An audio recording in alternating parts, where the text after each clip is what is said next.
All right, good afternoon. Welcome to the afternoon experiment. My name is Emanuel Livingston. I'm here. Today is another short show. Sorry, but I have a appointment. Technically, the appointment is at 6, but I might be a little bit late. I hope everybody's doing good. I know everybody's still talking about the brawl and all of that kind of stuff. And everybody's kind of tired of talking about it, but it needs to continue to be talked. Not the brawl. The brawl is what it is. But what are we learning? What are we learning? Let me tell you before I tell you what I'm learning. It's going to be a quick show, but it's only a few people on. And I can say hello to everybody who said hello to me. Louis Talbert, good afternoon. Good afternoon. First right out the gate. Sierra Brooks in the house. She was first on Facebook. Good afternoon, Sierra. Got Andrea Bustle. Good afternoon, Andrea. Second over there on Facebook. Our own local Wonder Woman. Jacqueline Carter, representing Evanston. Good afternoon. Let me see. That is 1, 2, 3, 4. Rounding out the top 5. Gloria Walker. Good afternoon, Gloria Walker. Good afternoon. Good to see you there. Daryl Carpenter in the house. Daryl Carpenter in the house. I heard you say that Prosser's, I kind of don't want to say it in case I heard it wrong, but he experienced a loss. And if I heard what you said is true, condolences to him and his family. Condolences to him and his family. Pamela Kinney, representing North Avondale. Good afternoon. Good afternoon. We got Tessie Wheaton in the house. I ain't seen you in a minute, Tessie. Good afternoon. Good afternoon. Darnell Hunter. Good afternoon, Darnell. Hello. Thomas Bullet Sheely.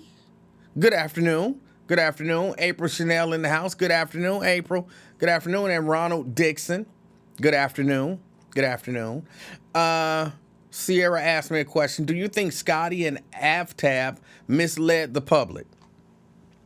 I think Aftab definitely misled the public. I don't know about Scotty. I don't know if Scotty misled the public or if he was just being really gullible. If he was just being really gullible, like, you know, people tell you stuff and you just believe it just because they said so, you know. But it looks like, if my understanding of things are correct, it looks like they've determined we not charging no white people, y'all. Y'all can say what y'all want to say. Y'all can be mad if y'all want to be mad. We're not charging no white people. It was a brawl. Black people are violent brutes, and white people are innocent victims. And that's the way we see it here in Cincinnati and Hamilton County. And it looks like city leaders and county officials that's the way they want it. That's the message that they want to send to Cincinnati. And yes, a lot of these people are people that you and I helped put in office. And I think you have to remember that come election time. I think now I know Janice will be mad at me. Janice will say, oh, no, we can't turn our backs on these people and allow these other people to get into office because of one issue. I don't see this as one issue. See, I don't see this as necessarily about the brawl. Let me say, I believe charge the white dude with what we know he did. That's a misdemeanor assault every day of the week. Charge him with that. Why wouldn't you? Well, I mean, there's a reason why they wouldn't, but I'm saying, and the fact that they won't, what they're saying to Black Cincinnati is, we don't care what y'all think. We don't care what y'all feel. See, they play for a team. They play for a team. Y'all, a lot of times we think this stuff is broke up into Democrat and Republican, and to some degree it is. But I think it's more broke up into white and black. Not necessarily white people and black people, but white interests and black interests. And I don't get much opportunity now to, watch the news and stay as up to date on stuff. Like I don't get a chance to listen to as much conservative local radio and, look at all of the groups and all of that kind of stuff. But I know enough to know that they had an agenda, and the elected officials went with their agenda. We're not, black people, we're not important to them. Our interests are not important to them. Connie, our interests are not important to Connie. Emanuel, how is it a black interest to see that guy charged? It's in the interest of equality. If you stand up and you say, I know Connie didn't say it, the chief said it, but if you stand up and say, or, if you buy into the mindset that, hey, look, we had an incident that drew national and international attention, and everybody who committed a provable crime will be charged with that crime.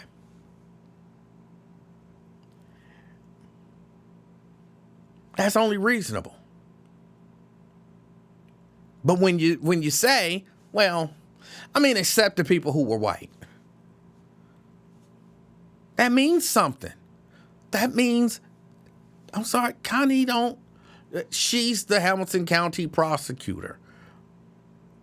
She could have at any time said, charge that guy. I saw that slap. That's a misdemeanor assault. Charge him with a misdemeanor assault. And it's the little things. I know a lot of people wouldn't have been happy, but I would have. Because it would have shown, hey, justice is blind. Like they always say, I don't see color. Justice don't see color. Justice saw a crime and justice acted.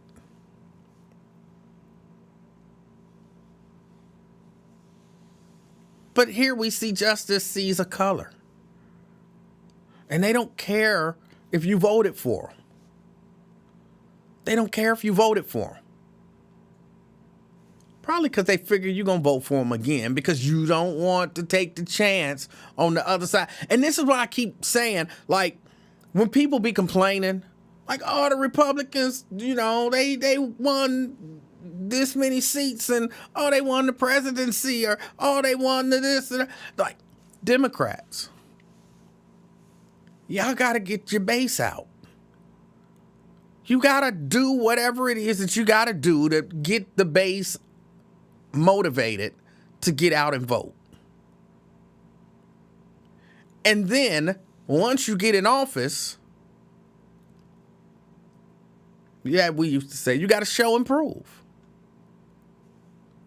You got to show and prove. And all you really showing and proving now is, I don't really care about y'all.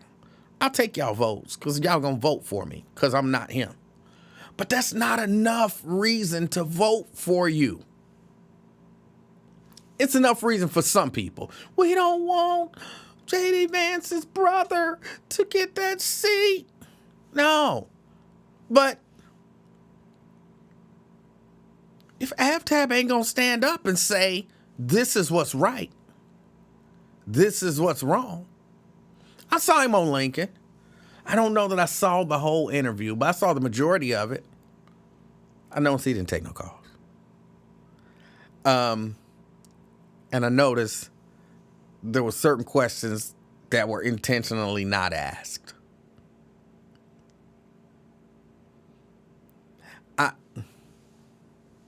I'm going to have to say that's one of Mr. Ware's worst interview jobs ever. And he's done some really bad ones, but that was one of the worst ones ever.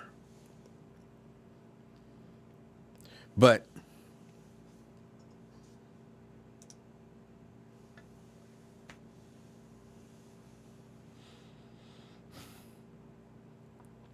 man, this guy, Avtab, he didn't want Lincoln saying the white guy. He didn't have no problem with Lincoln saying black people getting arrested, but he didn't want Lincoln classify this guy as a white guy. And he wouldn't say that he believes this guy should be charged. I don't understand why that's hard. I mean, I understand, but I don't understand. I know that didn't make sense. I get it. Avtab don't want to alienate what he perceives to be his base to move him to the next level. He don't want to be saddled with black issues. He ain't thinking about Cincinnati. He thinking about his next political move. And he can't be known as that mayor that said that white guys who slap black guys should be arrested.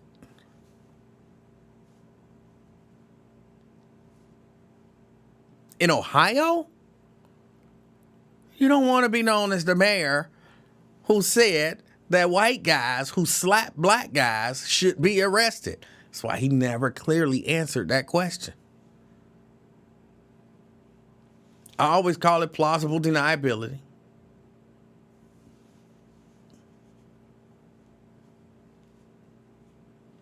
Oh, wait a minute.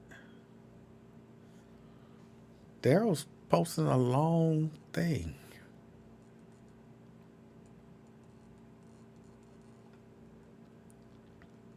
I'm not sure what's happening.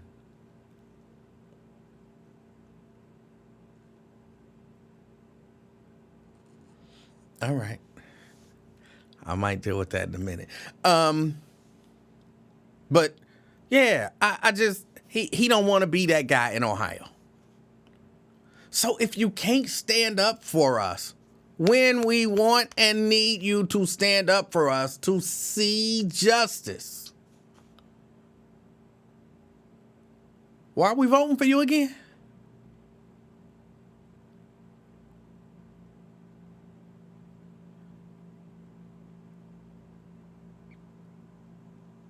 Connie, if you can't do the right thing when we need you to do the right thing in the interest of justice, why are we voting for you again?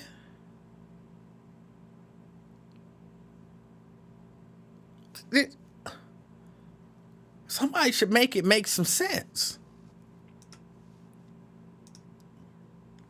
Because as I sit here right now, it doesn't.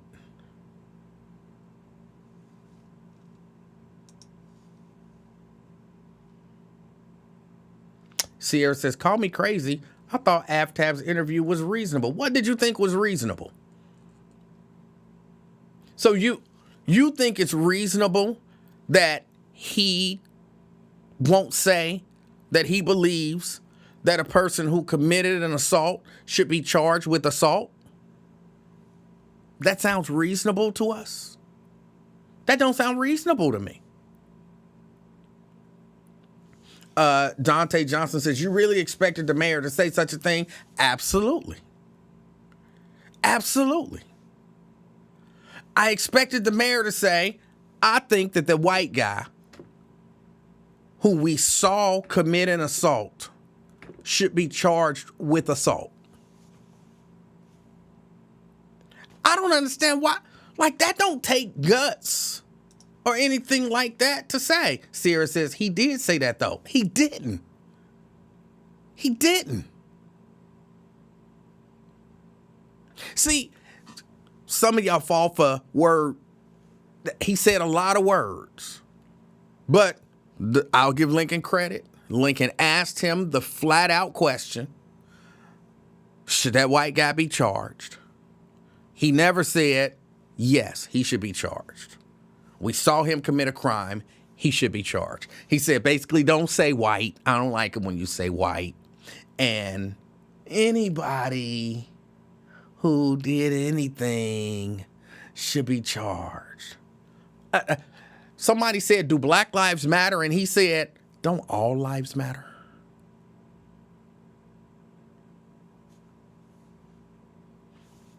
That's the essence of what happened.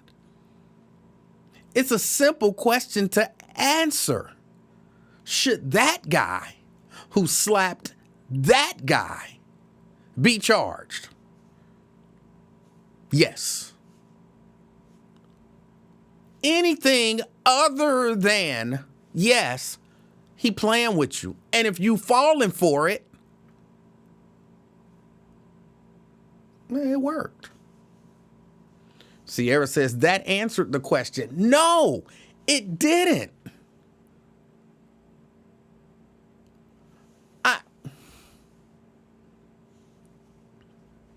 Sierra says, I don't think it's the same as All Lives Matter. It's exactly the same. It is exactly the same. If I say, do black lives matter? And you say, all lives matter. Why can't you say, yes, black lives matter? There's a reason why you can't say, yes, black lives matter. There's a reason why you answer, all lives matter. Because you specifically don't want to say, probably because you don't feel like, black lives actually matter. So if I say, should that guy be arrested? And you say, anyone who did anything should be arrested. Hold on, they already arresting black people. We don't need you to say that. We know they gonna get arrested. Should that guy be arrested? I mean, I don't want to say, you know, and this investigation going on. I don't want to get in the investigation, but I would say that anybody who did anything should. But we saw, there's a video. You saw it.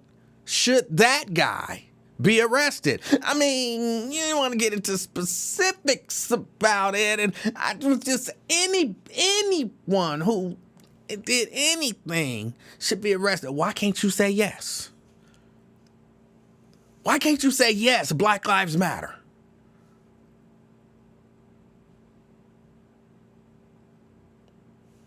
Because you don't want that around your neck. You don't want people to come back and play a clip where you said Black Lives Matter. I got to run with this around my neck. I'm trying to get all these white votes, and they got me saying Black Lives Matter.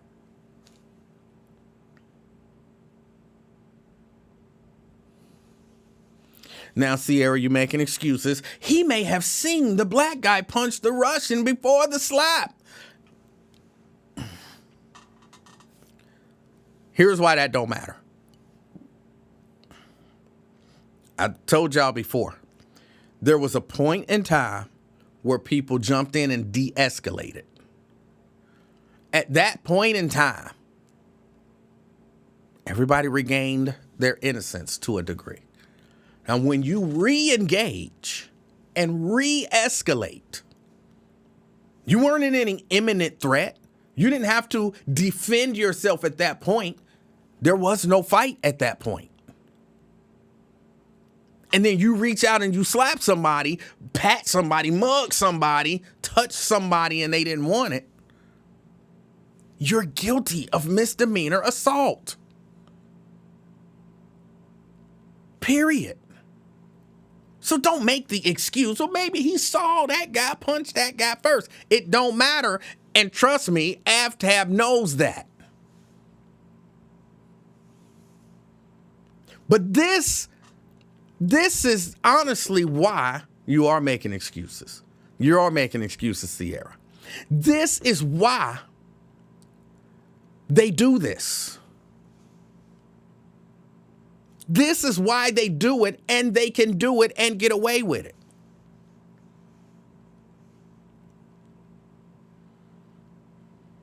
Because guess what? Guess what? If you listen to 700, and I haven't really had much chance to listen, I can guarantee you, though, there's not a white person on there saying that white dude should be charged and not getting, I don't care how they could think he was if Donald Trump came here and told them that white guy need to be arrested, they would turn against Donald Trump because he's against their interest. And they wouldn't be like, well, I mean, okay, he said something that we don't agree with, but I think he's a good guy. No. He's working against our interests. They don't play that stuff. And trust me, those people know that they don't play that stuff. They know it. There's no ifs, there's no ands, there's no buts. There are certain issues, if you are on that side, you better declare it now. You on that side. And if somebody asks you, if they go to the Lincoln Ware show, and Lincoln Ware asked him, you saw that guy slap that guy. And then I saw what I saw. Do you think he should be arrested? And he was like, well, yeah, he should. I mean, he should be charged with misdemeanor assault. That's an assault. You're not going to hear that from anybody on that side. They're not going to hear him and Hall. Should this black person be arrested? Oh, yeah, oh, yeah, oh, yeah. But this black person just slapped somebody. Should they be arrested? Oh, yeah, oh, yeah, oh, yeah, oh, yeah. They committed a crime. They should be arrested. What about this white guy? Well, what he did was different. But we, hey, and when I say we, I mean, for whatever reason, some people in the black community. I like him, so I think he a good mayor, so. And if you don't, this is just the way I see things. If you don't demand loyalty on any level, and anything you do and everything you do is okay, why should I give you any loyalty? Why should I give you any loyalty? You're going to vote for me anyway. Why? Because I'm not the other guy. We always talk about, man, put these people in office, but when you put them in office, hold them accountable. And then when it's time to hold them accountable, we say, well, but don't let that stop us from voting for them. Then what is holding them accountable? What does holding them accountable look like? All right, let JD's brother have the city. Don't blame us for that. Blame AFTAB for that. So that's what I'm saying. AFTAB didn't do what AFTAB should do, so it's your fault that AFTAB didn't do what he should have done, so you're letting JD's brother have the city. No, AFTAB is letting JD's brother have the city if it go like that. He's alienating his base. AFTAB is doing that. That's what they count on. They count on us saying, well, we don't want the other guy. And then if I can just stand there, I mean, think about it. In a relationship, there are some toxic relationships like this, where I can do everything for you and you treat me, no loyalty. You cheat. If we out and somebody see you with me and like, hey, is that your dude? And you like, in the grand scheme of things, I'm with everybody. Hold on, no. Are you here with him? Look around. I'm here with everybody. No, are you here with him? I'm here with everybody. And if I stand back and be like, I'm a continue to show her love and support and treat her special, I'm the problem. I'm the problem. People only treat you how you allow them to treat you. We are in a dysfunctional relationship with a whole lot of these people. And they know they got something over us. And instead of saying, because I would tell old girl, hold on. No, if you can't claim me, I can't be with you. So you just gonna let Jeffrey have me? No, you gonna let Jeffrey have you. You can't blame me. Hold on. You refuse to tell anybody we in a relationship? You refuse to admit that you're here with me?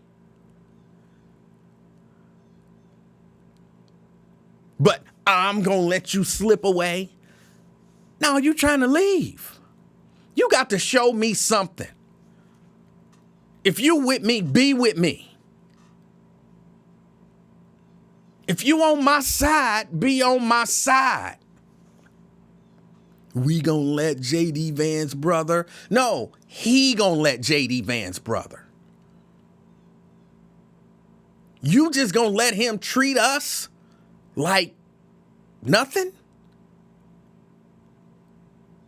And say, well, at least he ain't the other guy.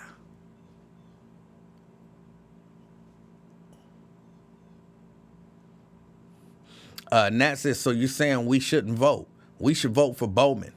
The Democratic primary is over. No, what I'm saying is we should hold AvTab and all of them accountable. It sounds like y'all saying. Look, we should put people in office and then have no expectation of them. How is that beneficial? How is that beneficial?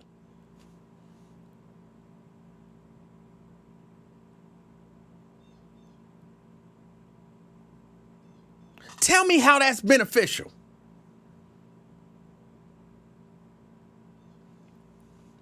Nat, Janice, Sierra, tell me how it's beneficial to have somebody that you put in office, but they won't stand up for your interests. Tell me how that's beneficial.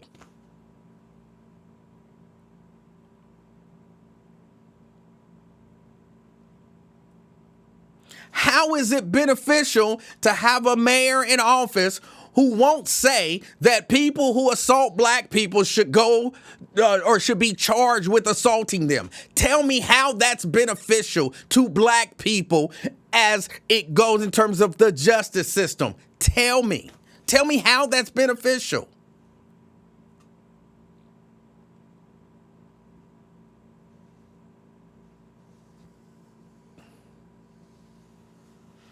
Nothing wrong with pushback, but if we don't get everything we want, it's better than having Trump. Y'all gonna make me sound like a Trumpster or, a Republican or, one of these people. But look, we have a situation where a number of people had a brawl.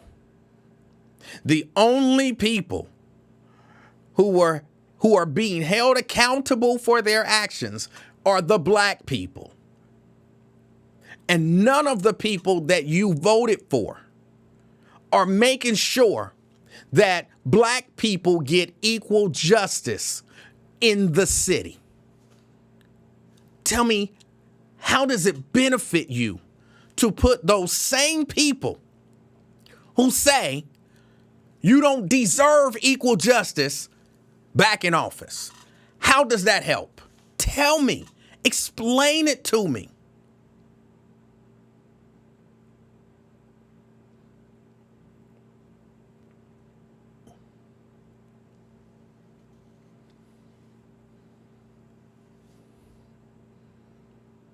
I'm waiting. For real, I want somebody to explain to me how it's beneficial for black people to vote for somebody who says that black people don't deserve equal justice. How? Somebody help me. But I like him. But I like her.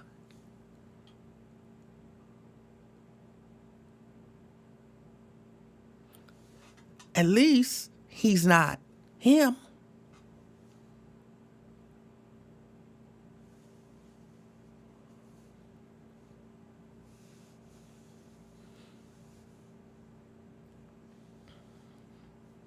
I know, it's crazy to actually expect the people that you put in office to represent you, to expect them to represent you.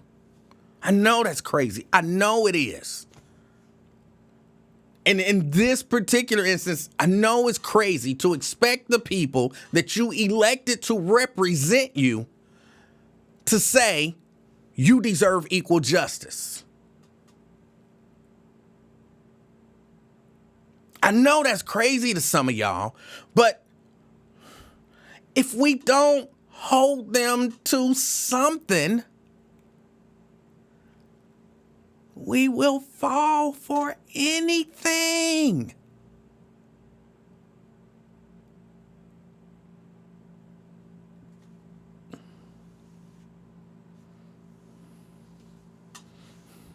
Nat says that's the same argument used against Kamala. I don't think it is.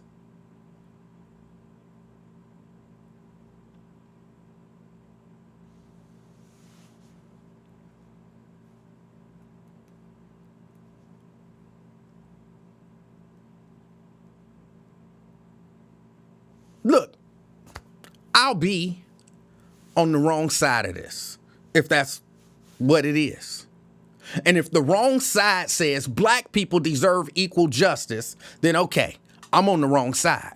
And all of y'all who believe that black people don't deserve equal justice and that our representatives should not believe that black people deserve equal justice, carry on. Carry on. I don't agree with y'all.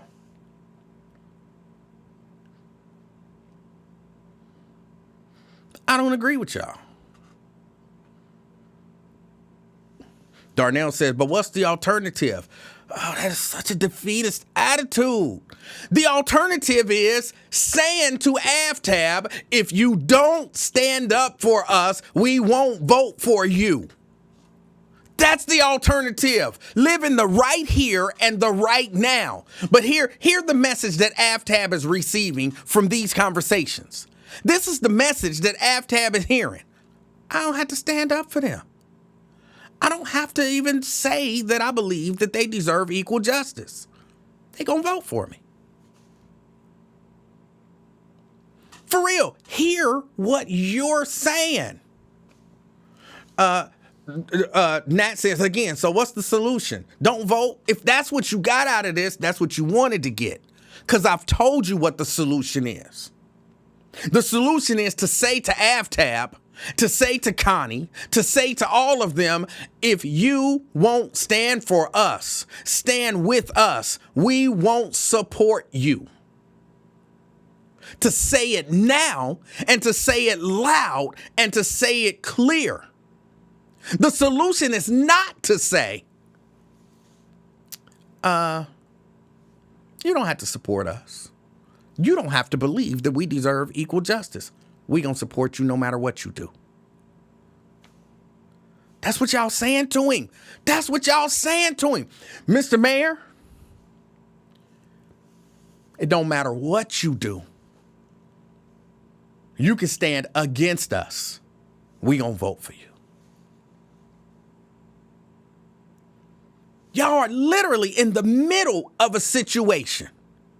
Well, more towards the end of it now. Y'all are literally in the middle of a situation saying to the people who are helping to create the situation, keep doing what you're doing. It ain't right, but we're going to vote for you anyway. Keep discriminating against us. It ain't right, but we're going to vote for you anyway. Keep advocating against equal justice. It ain't right, but we're going to vote for you anyway. Why are we going to vote for you? Because you're not him. So it don't matter. You don't have to stand with us. You don't have to want equal justice. We're going to vote for you anyway. How in the middle of a situation do you say that to somebody and then expect them to respect you?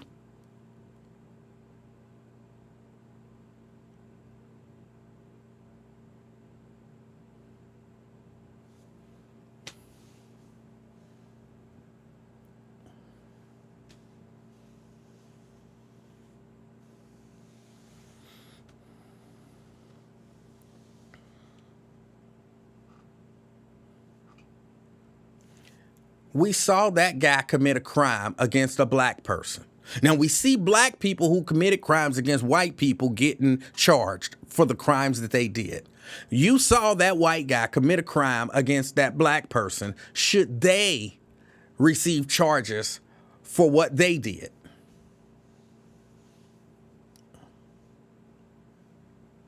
Anybody who did anything should be charged, but I'm not. I'm not willing to, because the investigation, and I don't like the term white, and I can't,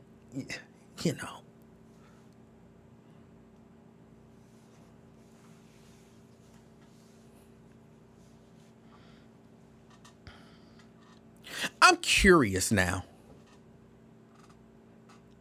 What do y'all think it mean when people say, hold his feet to the fire? What do y'all think that means?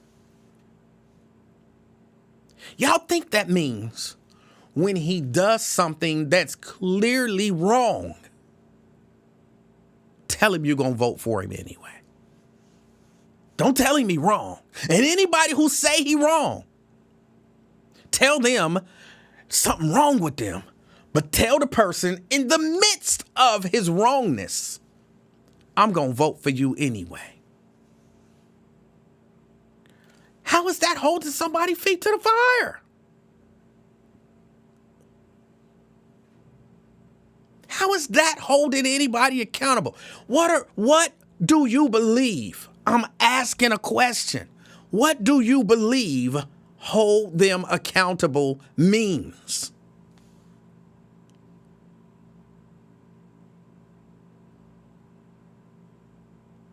Holding people accountable don't just mean,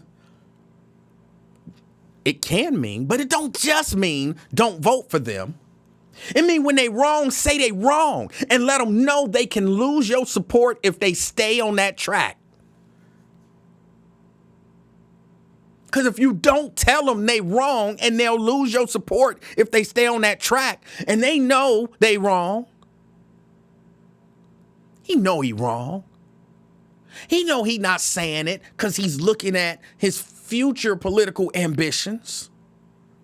He knows that. That's why he's trying to twist up all the words and all that stuff. He's saying everything to not say what's what. In the midst of him being wrong, you standing there talking about, we got to vote for him.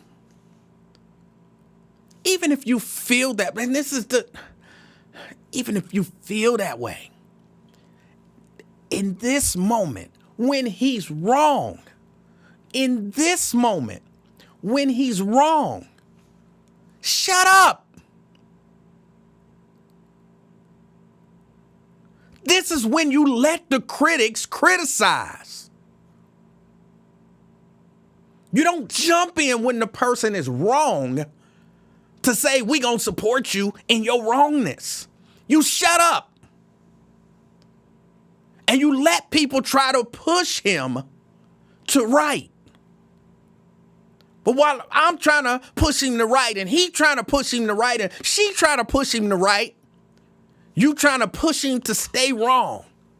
Well, you're not trying to push him to stay wrong, but you're saying to him, if you stay wrong, I'm going to support you anyway.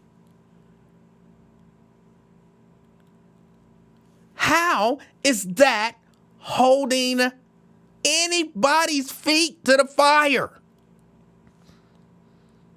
I don't know if y'all know this, but when your feet is in fire, it don't tickle. That's what y'all doing. Y'all tickling him. Like, he is wrong as he can be. Tickle, tickle, tickle. I still support you. Tickle, tickle, tickle.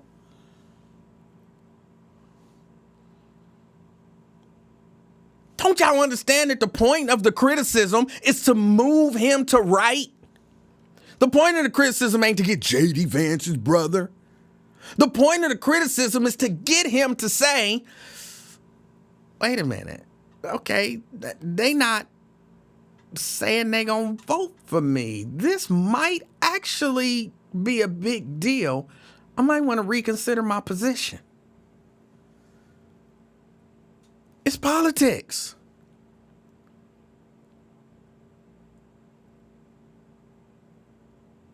I always say passion moves politics. You see the passion on the other side? The passion on the other side is saying, hey, put those savages in jail. The passion on this side is saying, hey, charge the people who actually committed crimes, including the white people. And y'all over there talking about tickle, tickle, tickle. I still support you no matter what you do. Tickle, tickle, tickle. I'm going to vote for you no matter what you say. Tickle, tickle, tickle. If he heard a steady barrage of AFTAB will not stand with the black community for equal justice in Cincinnati, you know what? He might say, ooh, they really mad. And they might not vote for me if I don't do what's right by them. Hold on. Team, come here. Huddle, huddle, huddle, huddle. We need a strategy so that they can support us. Do we have to stand firm on equal justice in Cincinnati? Yeah, Mr. Mayor, I think we have to stand firm on that. I think in order to get their votes, we're going to have to say plainly, we support equal justice. Okay. Well, hold on. I'll call Lincoln and I'll tell him, what to ask me this time, and I'll make a stand for equal justice. I got to do it, because if I don't, they won't vote for me. That's what moves them. Y'all really think you going to move him by saying, no matter what you do, I'm going to vote for you. No matter what you do, I'm going to vote for you. No matter what you say, I'm going to vote for you. I don't care if you don't want to see equal justice for black people. I'm going to vote for you. That's not going to move. All right, I'm done.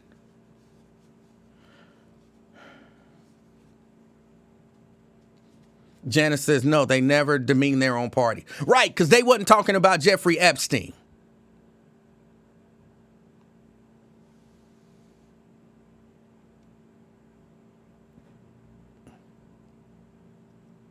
They know what they doing. They still gonna vote for Trump. But you know what they doing? Well, maybe not as much now. I haven't really been following the news that much. But you know what they was doing? They was saying, no, Trump, release them Epstein files.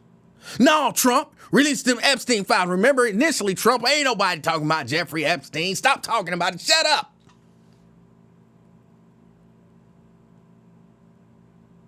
You know what they said? No, release them Epstein files. All that tickle shit was about something else. For whatever reason, we really care about this. And what did Trump? Well, he was still full of S, but he changed his tune Why did he change his tune? He didn't change his tune because people were saying, oh, I don't care if you don't release the Epstein files. I'm still going to support you, Mr. President. He changed his tune because people were saying, no, release them files. Y'all sitting there, tickle, tickle, tickle. Tickle, tickle, tickle. I don't care what you say, Mr. Mayor. I'm going to support you. And then wonder why we can't get nowhere. Caller? Hello. Hello. What's up, E-Man? This is D. Gauss. This is who? D. Gauss. Oh, hey, what's up? What's up? I got a suggestion.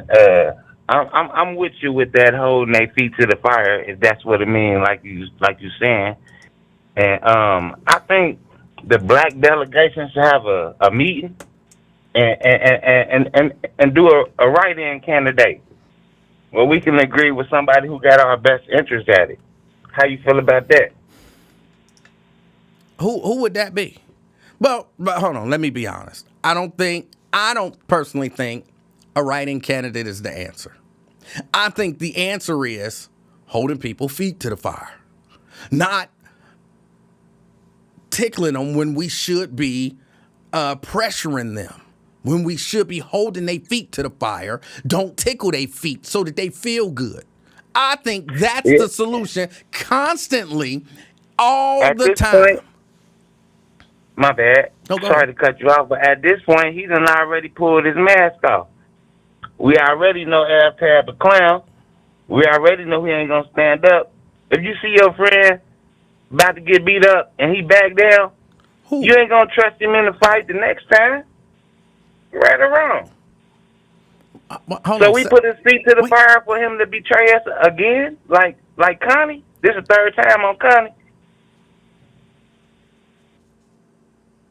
Well, I'm pretty sure these same people who I think his answers were great on Lincoln Ware. No, he wouldn't say he supports equal justice, but he's a good mayor. I think those people are the same people who gon', when it all come down and then there's a Republican candidate. So what do we want to do? Okay, so what? Connie would not seek equal justice for us in any of these cases. But what we gonna do? Put a Republican in there? Like, I don't. At this point, it's the devil or Satan.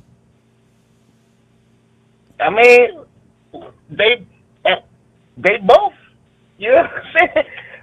Our candidates that been through the primary or going up for election, they both bad. So that's my solution. Is write in somebody who you know that's gonna be good for us. Personally, I think Irish should win, but that's another subject. Yeah, she's not running, and the whole write-in thing. There has to be a legitimate write-in campaign, and it has to be. It's usually not successful. Yeah, I think that's a bad thing. What about Jan Michelle? She's not running. I think. I mean, she ain't got to run if she a write-in. We still got time to jump that off. No, you really don't. I'm rambling. You really don't. Well, I guess we're going to have to burn his feet then. And that's exactly what need to happen. Stop tickling his feet and burn them. All right, that's what's up. All right, Pete, all right. I'm back to Facebook. All right. All right. But I don't know how effective it'll be now with all of the damn tickling. Because you can't go from tickle, tickle, tickle to, oh, by the way, if you don't do what's right, we're not going to vote for you.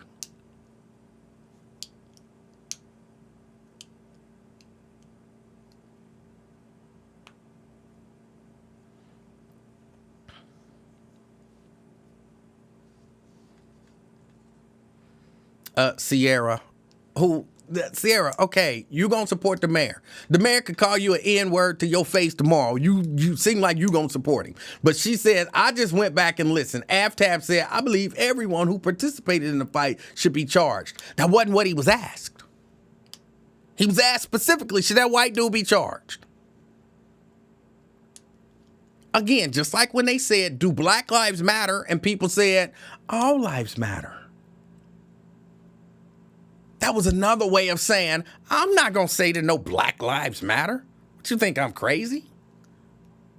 Psst, Black lives don't. I can say all lives matter, but I will not say Black Lives Matter. It's the same thing.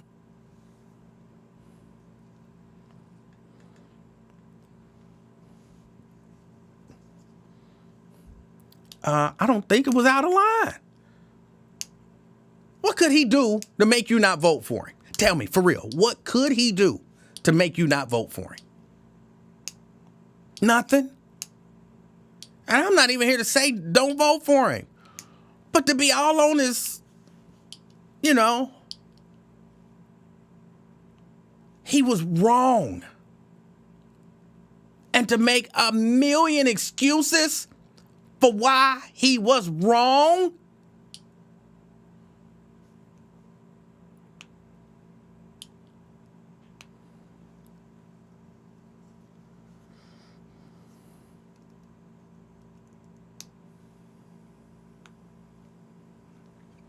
Again, I'll be on the wrong side of this.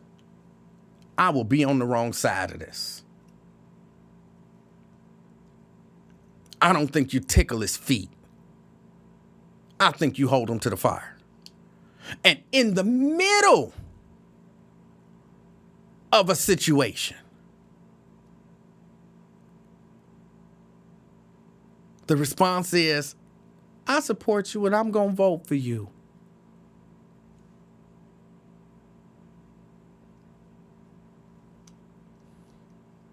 When is a good time to hold a candidate's feet to the fire? Because we won't do it right after the election. We won't do it midway through the term. And we definitely won't do it coming up on another election. When do we do it? When do we say, I'm sorry, you got to stand up for our interests? Or I'm not going to support you in the upcoming election. When is the appropriate time?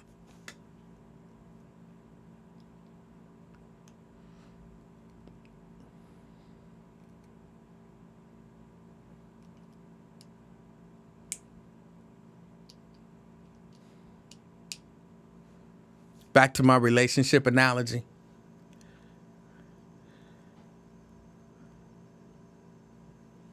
My girl talking about she going over old boy house. And if I'm sitting there talking about, I don't care what you do, I'm still going to love and take care of you, baby. What's her incentive not to go over old boy house? Nah, so you walk out that door, it's over.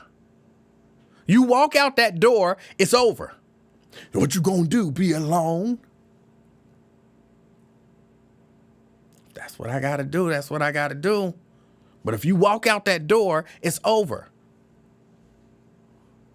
Y'all telling Aftab, you can go on over his house and do whatever you want to do. And when you come back, I'm still gonna love you. Go ahead. I don't care what you do with him. When you come back, I'm going to be right here in love with you. And then you telling your friend, I don't know why she don't treat me right. I don't know why she don't treat me right. When have you ever stood up to her and said, nah, I'm not putting up with that?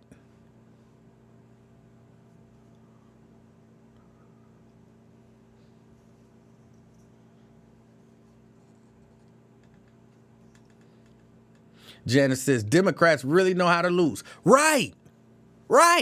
They really do. I know you're talking about me, but it's Aftab. I keep telling y'all, I don't know why that song keep playing in my head. It could all be so simple, but you rather make it hard. All he had to do, look, AFTAB already knew. AFTAB knew, a week ago, they wasn't charging them white people. He knew. He didn't just find that out. He knew. AFTAB could have, this whole time, at any point said, that guy should be charged too. We can't be a city where, when situations arise, we only charge one group of people. We can't be the city where it's okay for black people and white people to have conflict and the only people be held accountable for it are black people. We have to be a city where we hold everybody, including white people, accountable for their actions.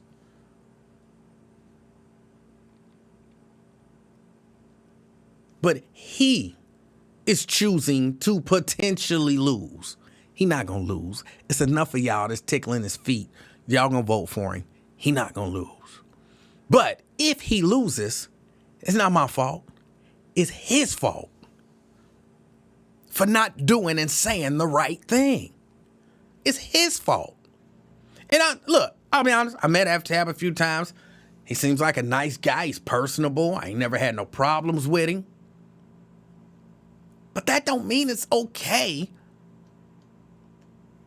to just say whatever. I'm gonna ask you, Janice, what could he do to lose your vote? Nothing. Nothing. AFTAB could hold a press conference tomorrow, stand up and say, look, I heard they're not gonna charge them white people. And in all reality, white people should be allowed to slap black people if they want to. So they did the right thing. I support it. Black people, get over it and take y'all black asses home and stop being animals in the street. And y'all would still be like, well, what we gonna do? Let J.D. Vance's brother become the mayor?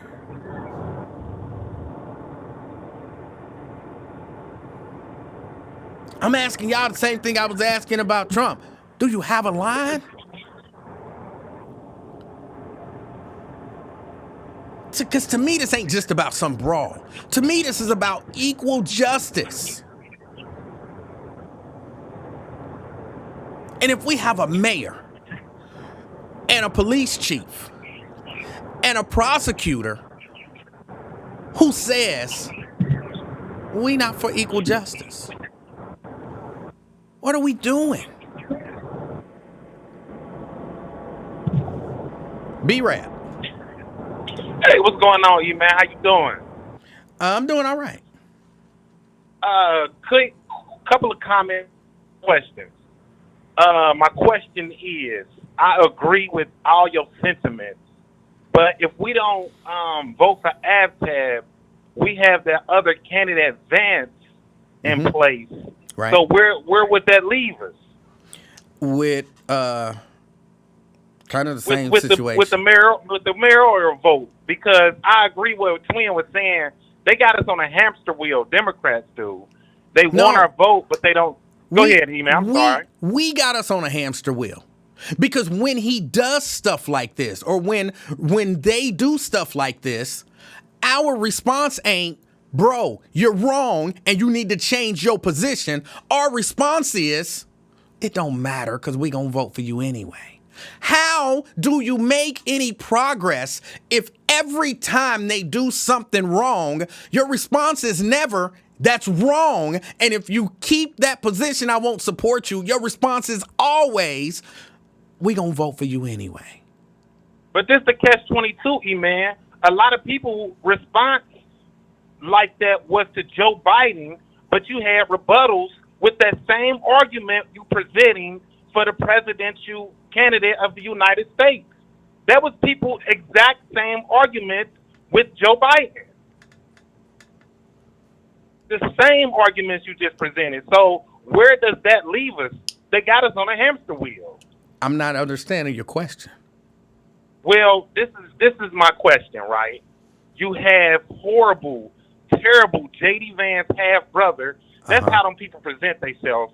They got different dads, but they call each other half brothers.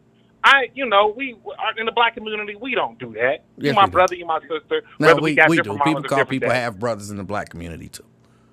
You say what now? People call people half brothers in the black community too. I never heard anybody who got different fathers and different daddies call each other half brothers. I've heard black That's people talk about half brothers and half sisters. So you have cousins that have half brothers and half sisters, and then your cousin be like, "Oh man, go get my half brother over there, man, fix his plate." No, you haven't. Don't even sit here and call me cap. But that's besides the point. I could debate with you till the wheel fall off on that. Well, but anyway, you're wrong. I'm telling you, I've heard many black people talk about half brothers and half sisters. I never heard any black people who have different fathers and different mothers call each other half brother or half sister. Well, that's you. I've heard it. Each other. I've heard it. I've heard it a lot. It happens. All of this. I never heard.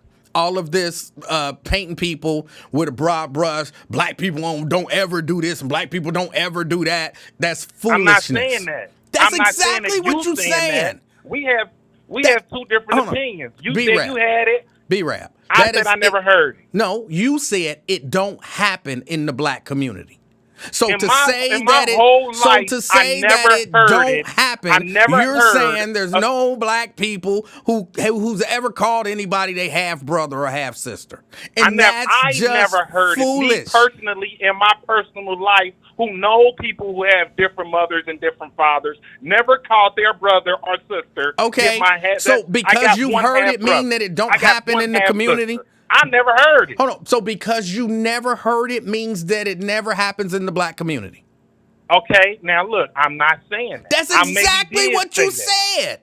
Okay, but maybe let me rephrase my words then. Please. I never heard it. Okay. Me personally, I never heard that. You probably heard that. I've heard it. I never heard it. I don't say it don't go on. All right. So we can move on from that. The majority of black folks is brothers and sisters, whether they have or not. So anyway, you have J.D. Vance's brother. I don't even know dude's name. He's a horrible candidate for mayor. It's neither Aftab or him. So my question to you is, if we don't vote for Aftab, Vance's brother gets in, who is way worse than Aftab, and we stuck in the same position if the same situation arises. So how do we work this? Do we boycott? Do we hold our vote? Do we just keep voting Aftab to keep the opposition out? Well, so that's hold on. My question. Let me tell you. Here's what I'm saying. What I'm saying is, in the middle of a crisis, you don't tell the people who are standing against you that you support them. That's what I'm saying. Even if ultimately, let's say I'm going to vote for Aftab, right? Let's, for the sake of argument, ultimately Emanuel Livingston is going to vote for Aftab. But Aftab refuses to say that we should have equal justice in Cincinnati. My response to Aftab is not, I'm voting for you. My response to Aftab is, bro, you wrong, and if you don't change your position, I'm not going to support you. He's not. He's one of them candidates that's going to be, I'm everybody's mayor. Not just black folks mayor, not just white folks mayor. He's one of them type guys. He's never going to come out publicly and say, stick to a hard position for neither, especially for black folks. He's never going to come out and say it. Neither is J.D. Vance. And a matter of fact, he's going to be worse for us. So I understand what you're saying. Don't get me wrong. I agree with you. Wait. Hold on. Just so I'm clear. You say you understand what I'm saying. What am I saying? Absolutely. What am I saying? You saying that Aftab could come over here, say wishy-washy things because he knew that they wasn't going to charge them folks, could get on black radio and the host don't let anybody call in or ask him questions because he's so-called for a guy. But we, as a people, are not really going to hold Aftab accountable or responsible for the things he said or did or how he handled this situation with letting only one group of people get in charge and not speaking out against it. But him not doing that, we're still going to be like, oh, we forgive you. We vote for you anyway. That's what you're saying, right? What I'm saying, I'm going to use another analogy. Okay. All right. You're in a union. Hey, E-Man, man, you could be difficult sometimes, bro. I'm going to use another analogy. You're in a union. The contract is coming up. You go in to negotiate, and you tell the company, it don't matter what you offer us, we're going to accept it. Would that be a good way to negotiate? No. No. What would you do? You go in. Now, you know, eventually, we're going to accept something. But we want to get as much as we can get. So we want to make it look like, look, we'll walk out. We will walk out. You don't walk out to what? It don't matter. That's just it. It don't matter. In the contract negotiations, you don't say, well, you know, y'all make us whatever offer y'all want, because if we walk out, then we walk out to nothing. So it don't matter what y'all offer. We gonna accept it. That's not what you do. Let's dead your analogy. Let's keep it on politics. Let's dead that analogy. No, I won't. No, I won't dead that analogy, because that's what's happening. This is contract negotiations with AvTab. And we're saying to AvTab, it don't matter what you do. It don't matter what you say. We gonna renew the contract. Well, I'm not saying that. We gonna renew the contract. That's exactly what you're saying. If you're saying we can't be critical of him, because if we do, then the other guy might win. I'm not saying we can't be critical of him. We can't hold his feet to the fire, because if we do, the other guy might win. In this contract negotiation, if we go in with no matter what you do or say, AvTab, we gonna renew the contract. What incentive does he have to fight for justice in Cincinnati? Listen, man, that's not my sentiment. I never said not one time we shouldn't hold our elected officials responsible or accountable. I'm not saying that. All I'm saying is the other choice is worse. Do you not hear that? Look, no, B-Rap, you are saying exactly what I just said. That's exactly what you're saying. That is how do y'all not see that this is what y'all saying? Y'all are saying we gonna support you no matter what. In the midst of the fire, y'all saying we gonna support you. No, that's exactly what you said. But I would rather hold him accountable at a town hall meeting, and it's more time, see what his debate is like, see what, like, we still have more time to choose between a candidate. I know I'm not choosing Vance for sure, but I still want to hear some of the things that he has to say. Yes, he could have said a lot more on the Lincoln Ware show than what he has stated. I agree, and a lot of people do feel like they're not going to hold him accountable. But it's neither between him or Vance. I have to go with him all day. Period. I can't give my vote to Vance. Are you crazy? Look what Trump doing. How do y'all not and we understand? Got a Republican governor. Hold on. How do y'all not understand that you don't, in the middle of the negotiations, you don't tell the other side that you've already made a decision? How do y'all not understand that? You don't tell the other side we've already decided to accept whatever you offer. How do y'all not understand that? Emanuel, the debates haven't even came yet. It's still a lot more time before the race even comes. But as far as right now, I can't vote for Vance, period. You think I'm you know what I'm saying? I can't do it. I'm sorry. I understand what you're saying, like I get it. Don't get me wrong, but between him and Vance, bro. I'd have get my vote all flipping day. But just because I feel like that doesn't mean that I won't ask tough questions. But Doesn't what mean that I difference won't do it hold him make if responsible. you Hey, bro, ask tough questions if you've already told him it don't matter the answer, I'm voting for you? What difference do the tough question but make? then I just say they got us on a hamster wheel, man. It's crazy. This political stuff is crazy.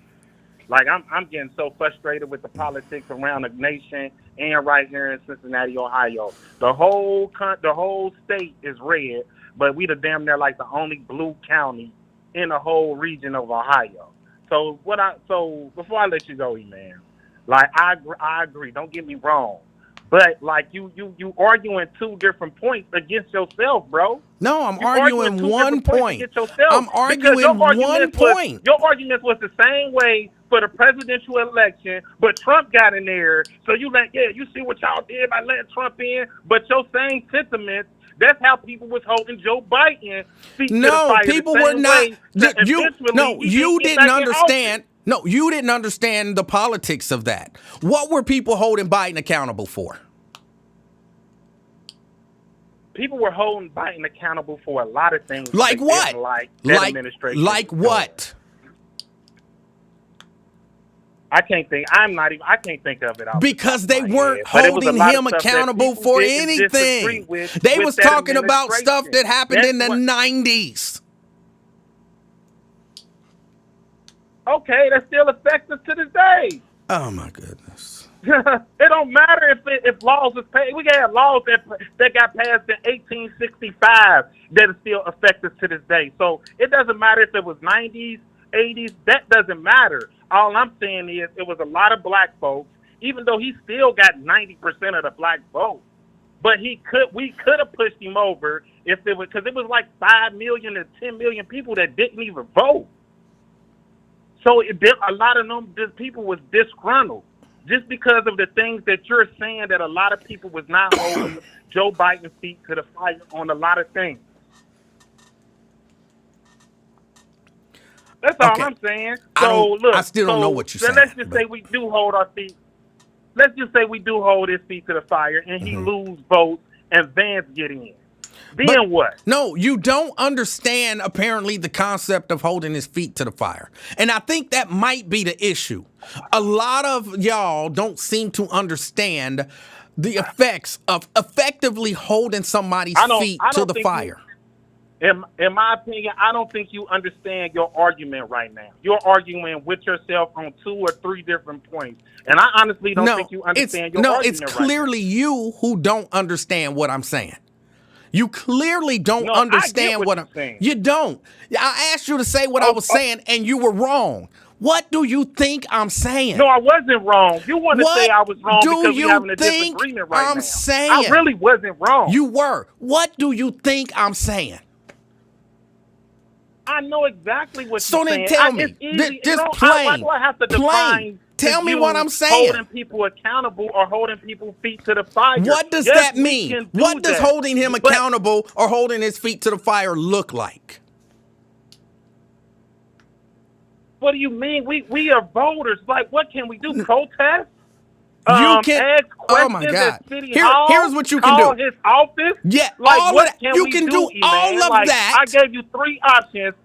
Oh my God! I gave you 3 options that I feel like that the normal citizen, as a taxpayer voting citizen, me myself, could hold the mayor of Cincinnati, Ohio, accountable. I could write to his office. I can call his office. I can withhold my vote or to vote for a different candidate. Or I can either go to City Hall, ask tough questions, or I could start like a movement, a rally, a protest outside his office. What do you want me to say? You can do any and or all of that, but it won't be effective if you've already told him, I'm going to vote for you no matter what you do. That's what I'm trying to tell you. But you can go down there and you can protest. Yes. But if you're down there protesting and he come and peek his head out and you protesting and you see him and you say, oh, it don't matter what you do, I'm going to vote for you. How is your protest going to be effective? Didn't I just say that they have debates coming up? They have campaigns to run. What So difference do let's that just see. make? If you've already What do you proclaimed mean, that what I'm going to difference does vote that- for you, what difference does the debate make to you? It makes a world of a difference. The debate does make a difference. Yes, I said that I don't like Vance, of course. But look, this is the catch I'm in, right? This is what me, Brian, the catch that I'm in right now. I neither for Aztec Piraval hold his feet to the fire and see what his next move is going to be. If he doesn't, if he doesn't says what I like, my next option is to A, neither vote for the opposite candidate, or B, withhold my vote, abstain from voting because I don't like either candidate. Then we're back in the same position with that racist mayor or Aztec.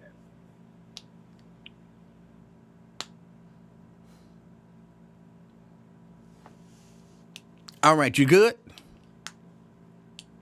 Yeah, I'm good. Go ahead. Oh yeah, I hear you. I'm good. No, I said I don't have any. Yeah, It's I'm good. it's the Okay, I mean conversation's that's kind of just futile. what I'm saying. I hear what you're saying, though, but that's I don't just think the you do. position I'm in as a voter.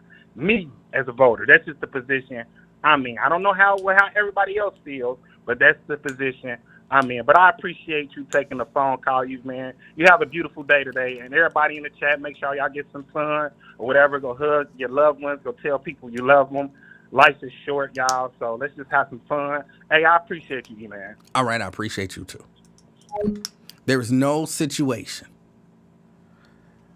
where it's anybody who tells me, Emanuel, it don't matter what you do, it don't matter what you say, I'm going to vote for you. Where I'm going to feel any pressure to do anything for that person to earn their vote.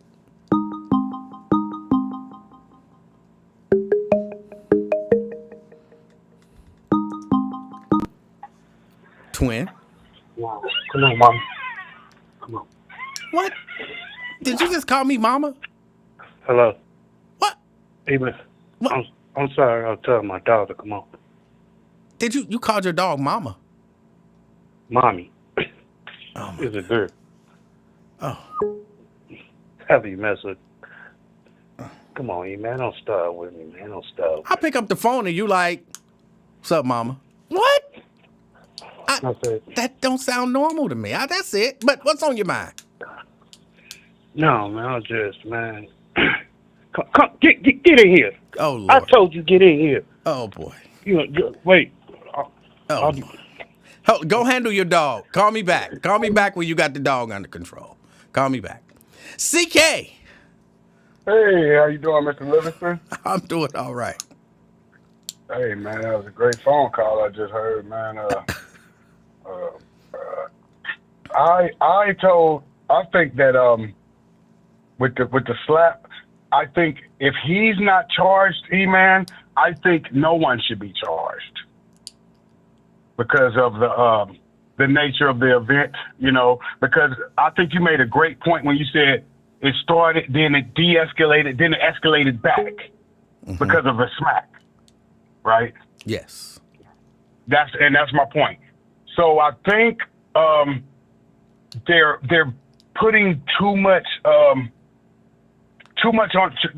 They're trying to get this guy too much time. These people, I think they're trying to give him too much time, and they're not holding the Caucasian criminal accountable, in my opinion. Your thoughts? I agree. Yeah. I mean, because I'm just so sick and tired of us being so fair in the judicial system. How am I fair when my people is never treated fair, man? But the question to me the question is, why are your people never treated fair? And I've come to the conclusion that your people are never treated fair because there's no demand for your people to be treated fair. There's no real demand. I mean, it's one thing to say, I demand you treat my people fair. But if you follow that up with, but if you don't, I'm going to vote for you anyway. You didn't really demand anything. Yeah. Yeah, that's the problem. That is the problem because, like you said, we're going to make sure if you beat Rodney King ass on tape, we're going to make sure as the public we protect those police officers. If you murder Trayvon Martin viciously and illegally, as the people, we're going to protect the person we think should be protected, not the black man. Remember, we're using this to try to give that man 30 years. Remember? But when the white man beat up the old couple at the Montgomery Inn, E-Man, he only received 6 months probation, and this older white lady was in the hospital, hurt above. She was tore up, and they only gave him 6 months probation. I didn't feel that was justice, sir. So if you could do that in that case, show some grace in this. Don't try to throw the whole book at these people, because clearly in Cincinnati, we do allow people to abuse elderly people without repercussions. Your thoughts?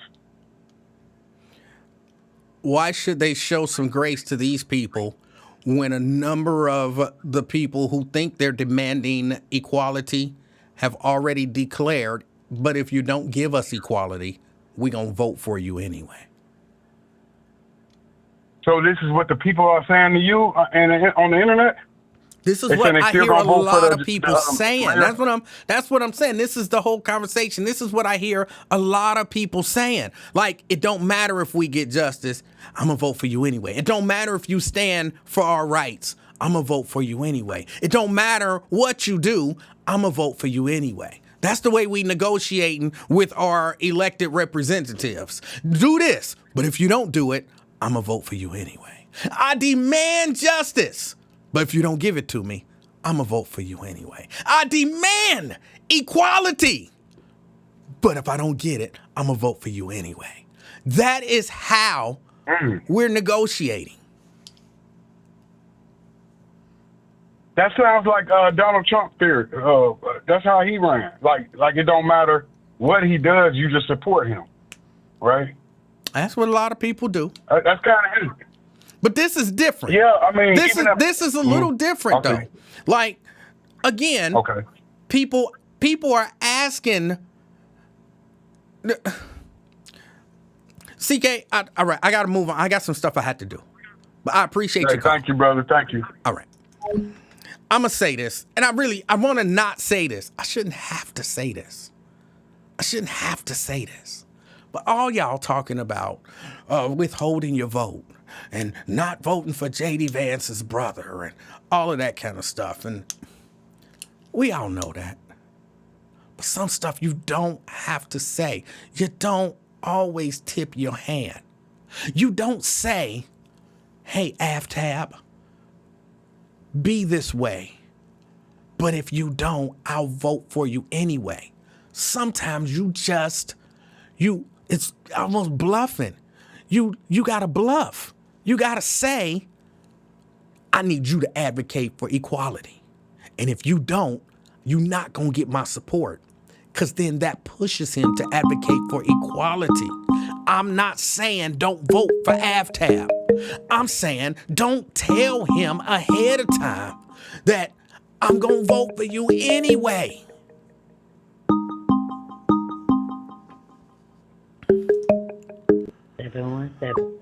GC.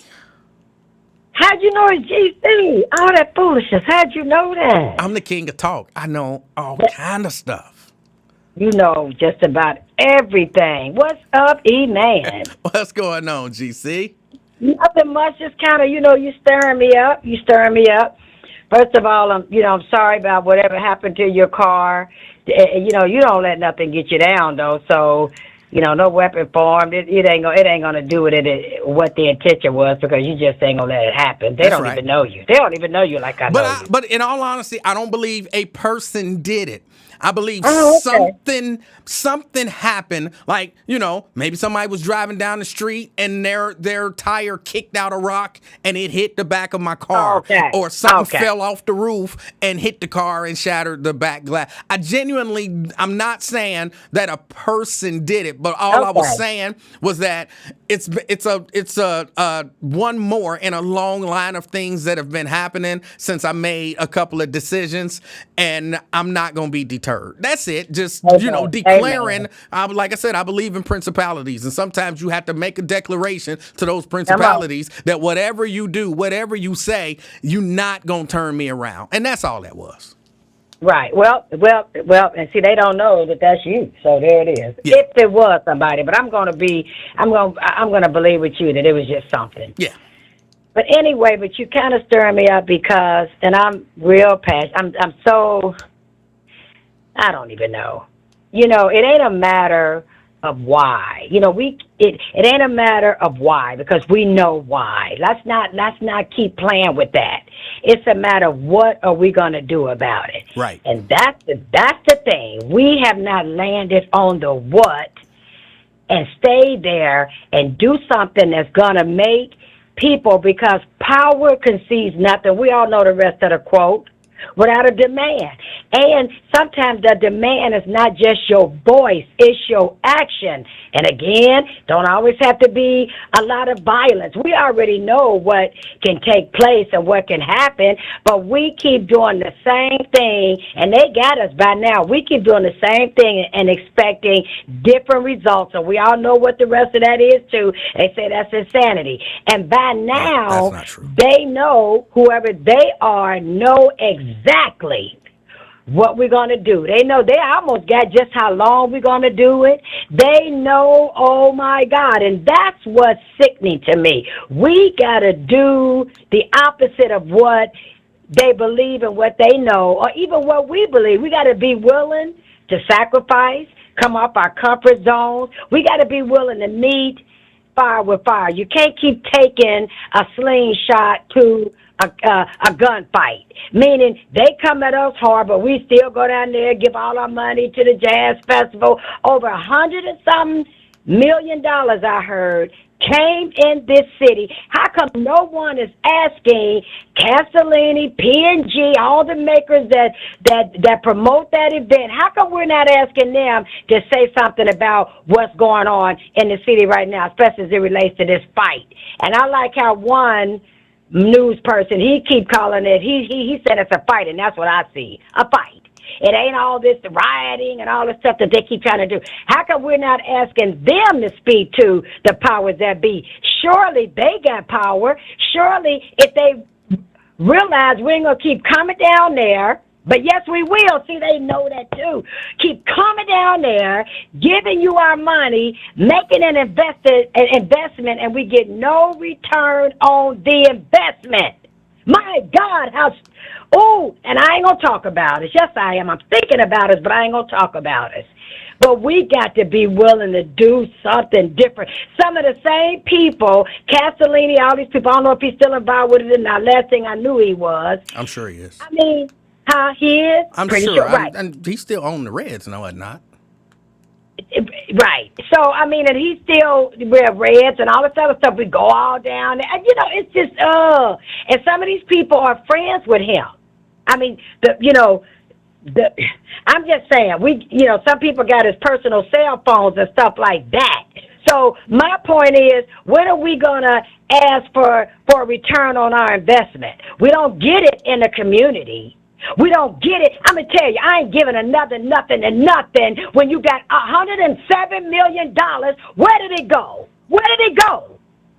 We need to start asking for an accountability of the money. You know why we don't care where it goes? As long as I can and I ain't saying there's nothing wrong with having fun. But daggone it, you got these people that's making all this money, and yet they ain't doing nothing for the community. I really would like to see how much money goes back. I don't know, maybe some do.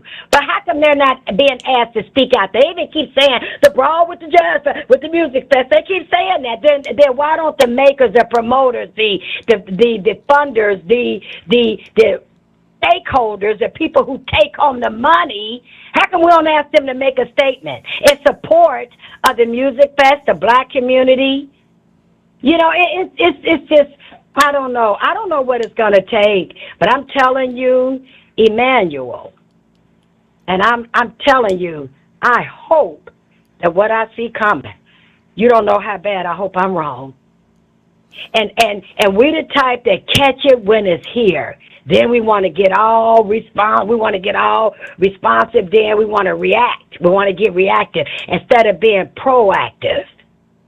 There's so much that we can do. Boy, I got so much vision for our community if we were to join together. But it can't be just a handful. Well, I guess it could be. Let me take that back. It has been a handful at times.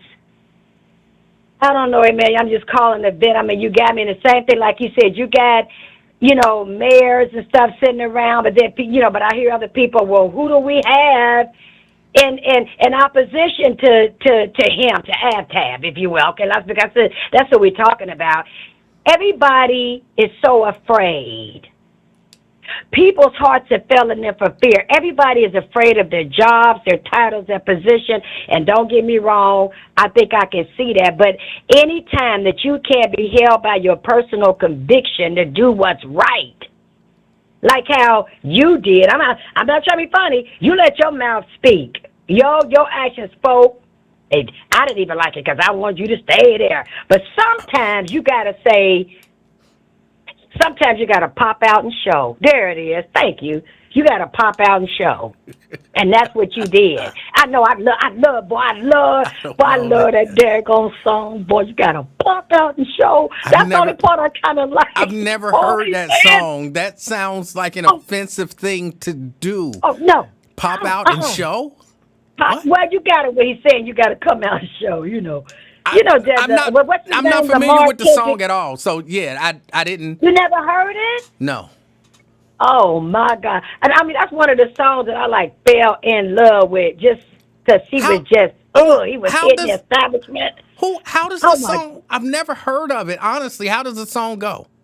Well, I don't know all the words. I just know you got to pop out and show. Then he come out there with them tight jeans on, all that. And then he pop out and show? And then he popped out. You got to pop out and show the establishment. You got to pop out and show people that you mean what you say.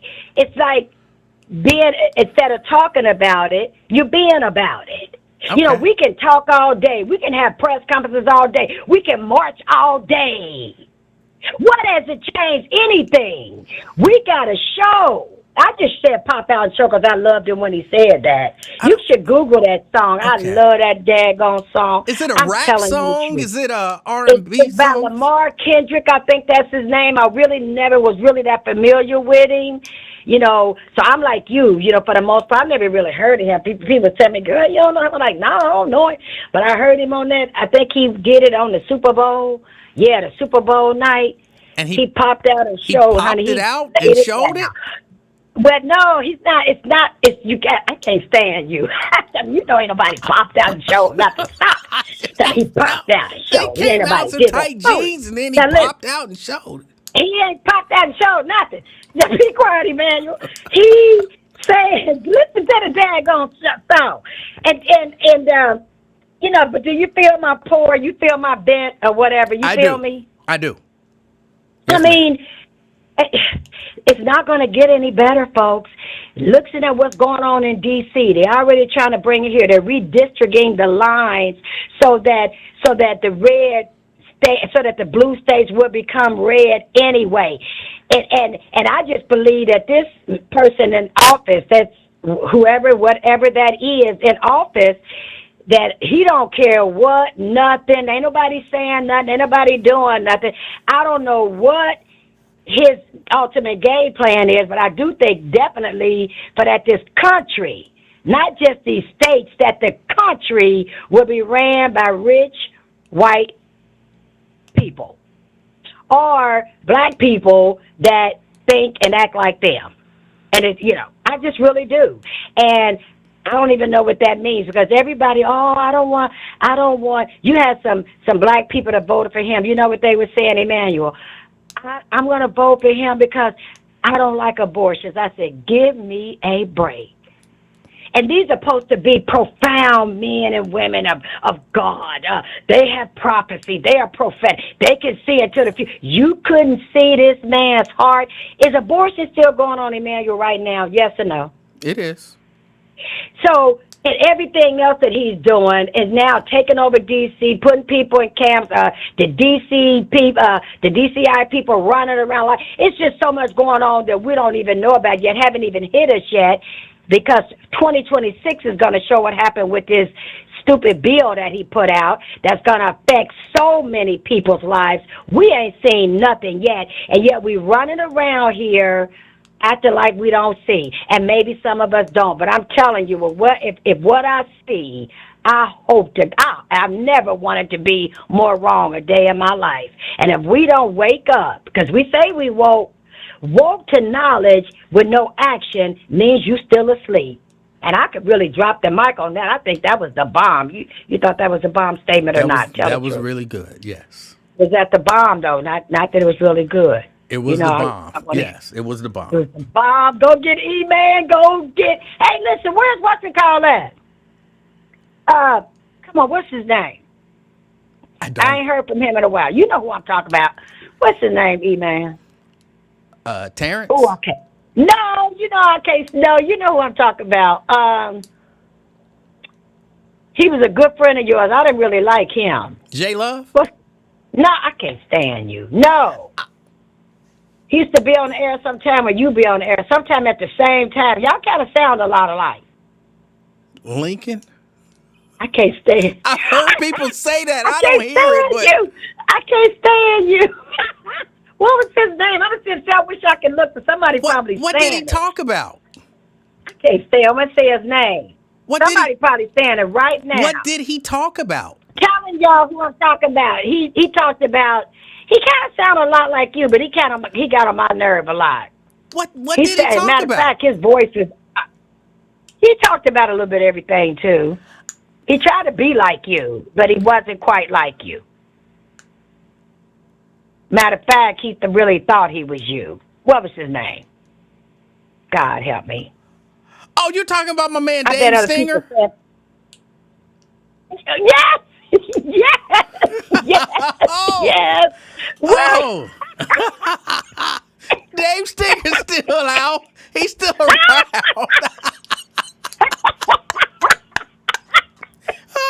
Where is he? Oh.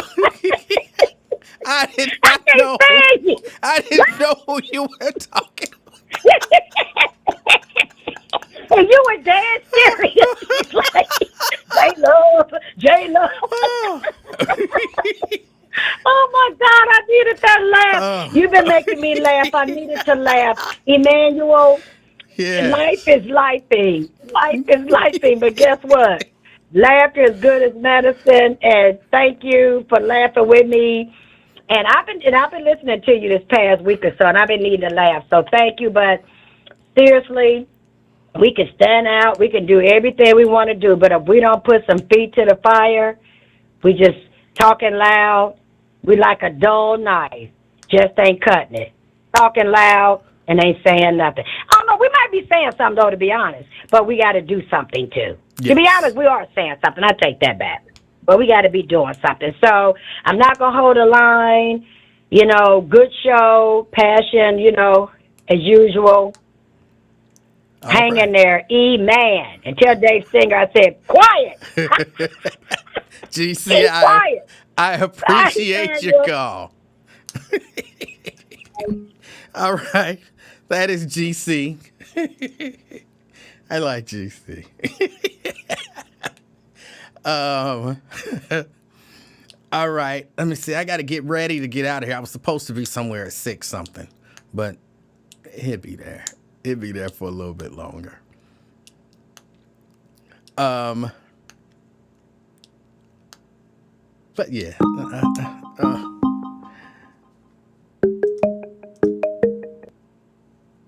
Twin? That was a good laugh, man. Yeah, I guess that was a good laugh. Cause I just wasted my tears and stuff, Emanuel, man. Watching my nephew, godmama, man. She down to 84 pounds. They say if she get to 70, that's it. She's sick real bad, and man, these young generations just don't care, man. I'd do whatever to have my OG back, man. man, she go sit up there and say, well, Mommy, I gotta go attend to my boyfriend. I'm gonna check on you tomorrow. You got a damn mama, man. And God forbid, I hope she don't pass away, but when I went over there and looked, I'm like, man, I can't take this. But you choose a nigga over your mama? Man, this generation all messed up, man.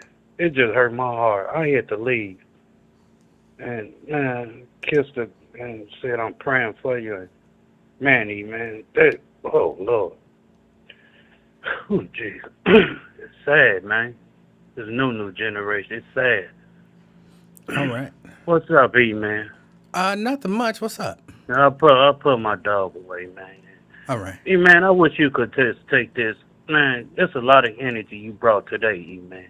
And I was really listening.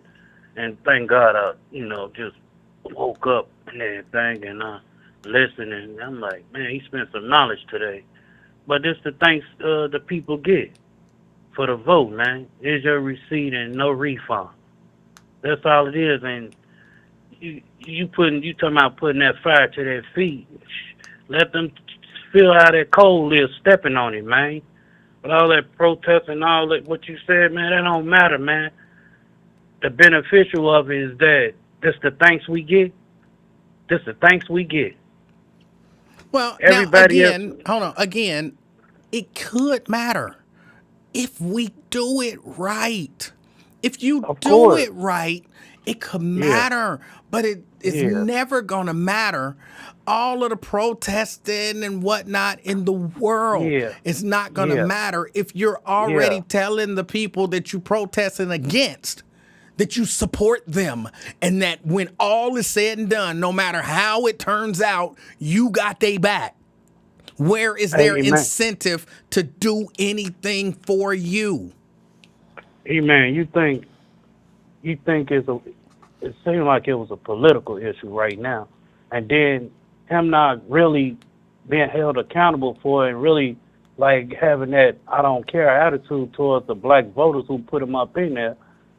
It seemed like, hey, they know white folks looking, and the Republicans looking like, hey, you see what he did to y'all? He played y'all. Cause Corey Bowman and Chris Smithman, all of them laughing right now. You see how he played y'all? He don't care about y'all.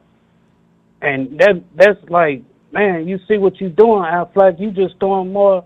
People might swing away from you now, and I don't know if they go Republican or just not vote for you.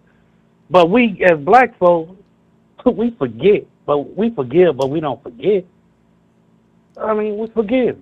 And guess what? They probably be back in line. Come on, Affleck. I can't vote for him.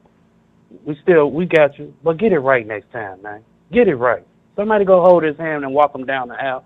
Man, get it right this time.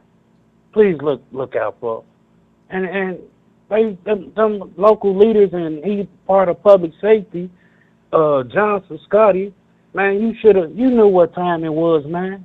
You had to keep the noise down, though. You couldn't say too much. Y'all know about it. Y'all a circle. I don't know. Y'all know about it. I don't know that I agree with that. I don't care. I don't care, Emanuel. You public safety, man. You about for the people. What? Hold on. Twin. Go ahead, player. Player. I don't know that he knew. I think he might just be super gullible. Like, he heard it, and he like her, and he was a former cop. Cops stick together, brothers in blue and all of that stuff. And she said, so I take her word for it. I believe her. Peasy? Yeah. Oh. So when she said anybody who hit anybody is going to be charged, he genuinely believed her because that's his sister in blue, and she wouldn't lie. And, she wouldn't say that. I just think he was super gullible. He fell for it. That's true, Emmanuel. That's true, man. That's really true. And it's sad, man. I just, it's about to be a good weekend. What, Black Family Reunion? You going to it, Emmanuel? Probably not. Oh, you probably not. I haven't been in a while. I've been like one time. Haven't been in a while, though. But it was the last time I went. It was nice, man. It was, lot of. Well, I'm probably not like, going because I'll be really busy. I have exams on Monday, and I'll be studying, and I had to work and all of that kind of stuff. So, yeah, you got enemies out there after you married busting your window. I don't think there were that was any person who did that. I genuinely think something just happened. No aliens or nothing you ain't seen. I sure hope it wasn't no aliens. Cause I've been seeing aliens on people's door dash, their camera, whatever. Been watching Inside Edition. I'm like, man, that dude look like an alien. So Why you playing with Ron? Leave Ron alone. I'm not playing. No, I know you no, don't. I know you don't actually believe that. I mean, they looked when I saw it on Inside Edition when it was thunderstorming. It looked like a little Mac and Me alien. So, You seen that movie Mac and Me, right? No, but you You ain't never believe. saw Google Mac and Me. That movie. Okay, but you believe the aliens are walking around in the rain on people's doorbell cameras. And something they looked like from the door from that video. Yeah, that's not reasonable. Okay. Yeah, I know the expert described how it is. He said sometimes when your lens get dirty and all that, the camera, it shows that when it's lightning and some other stuff he described. Don't do me a favor. Don't tell nobody else that you think that you saw aliens on people's Ring doorbells. I mean, by looking at the video, what she showed, it looking like an alien. I mean, I wasn't there to, but by looking at it, Emanuel. So you believe when that slap happened, right? That the white man did it at first, right? What does that have to do with you seeing aliens on people's Ring doorbells? Okay, that's what I saw in front of me. By looking at the video, that it looked like an alien from the video. Don't tell nobody else that. People would say the same thing if you go Inside Edition and watch. Like, damn, that do look like one of them little aliens. What you mean don't tell nobody that? And I'm looking at watching the Inside Edition. Come on, man, don't start, man. You started. I didn't bring up aliens. You brought up twin. You gotta be extra sometimes, man. Just go with the flow. I'm extra twin. You brought up aliens. You said don't tell nobody yet, but if I'm looking at the video, it look like an alien. Oh. If you go to Inside Edition, just look. I mean, I ain't gonna go back and forth with you because that's what you like to do. Bro, you brought up aliens on people's Ring doorbells, and I'm extra, and I'm the one with the problem. You talking about don't tell nobody aliens. Well, what else on the menu, man? Nothing. I don't want to get your blood pressure because you're doing all right, man. Or whatever. Until you brought up aliens. Okay, man. You so best, man. All right, man. You on tomorrow, man? I think so. Think so? Yeah. All right, then, man. All right. Great show, man. All right. All right.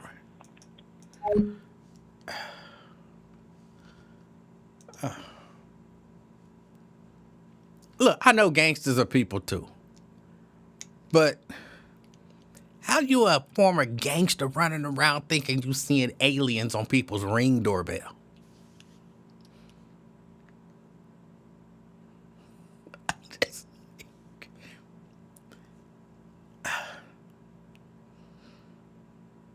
Some of this stuff you can't make up. And he was serious.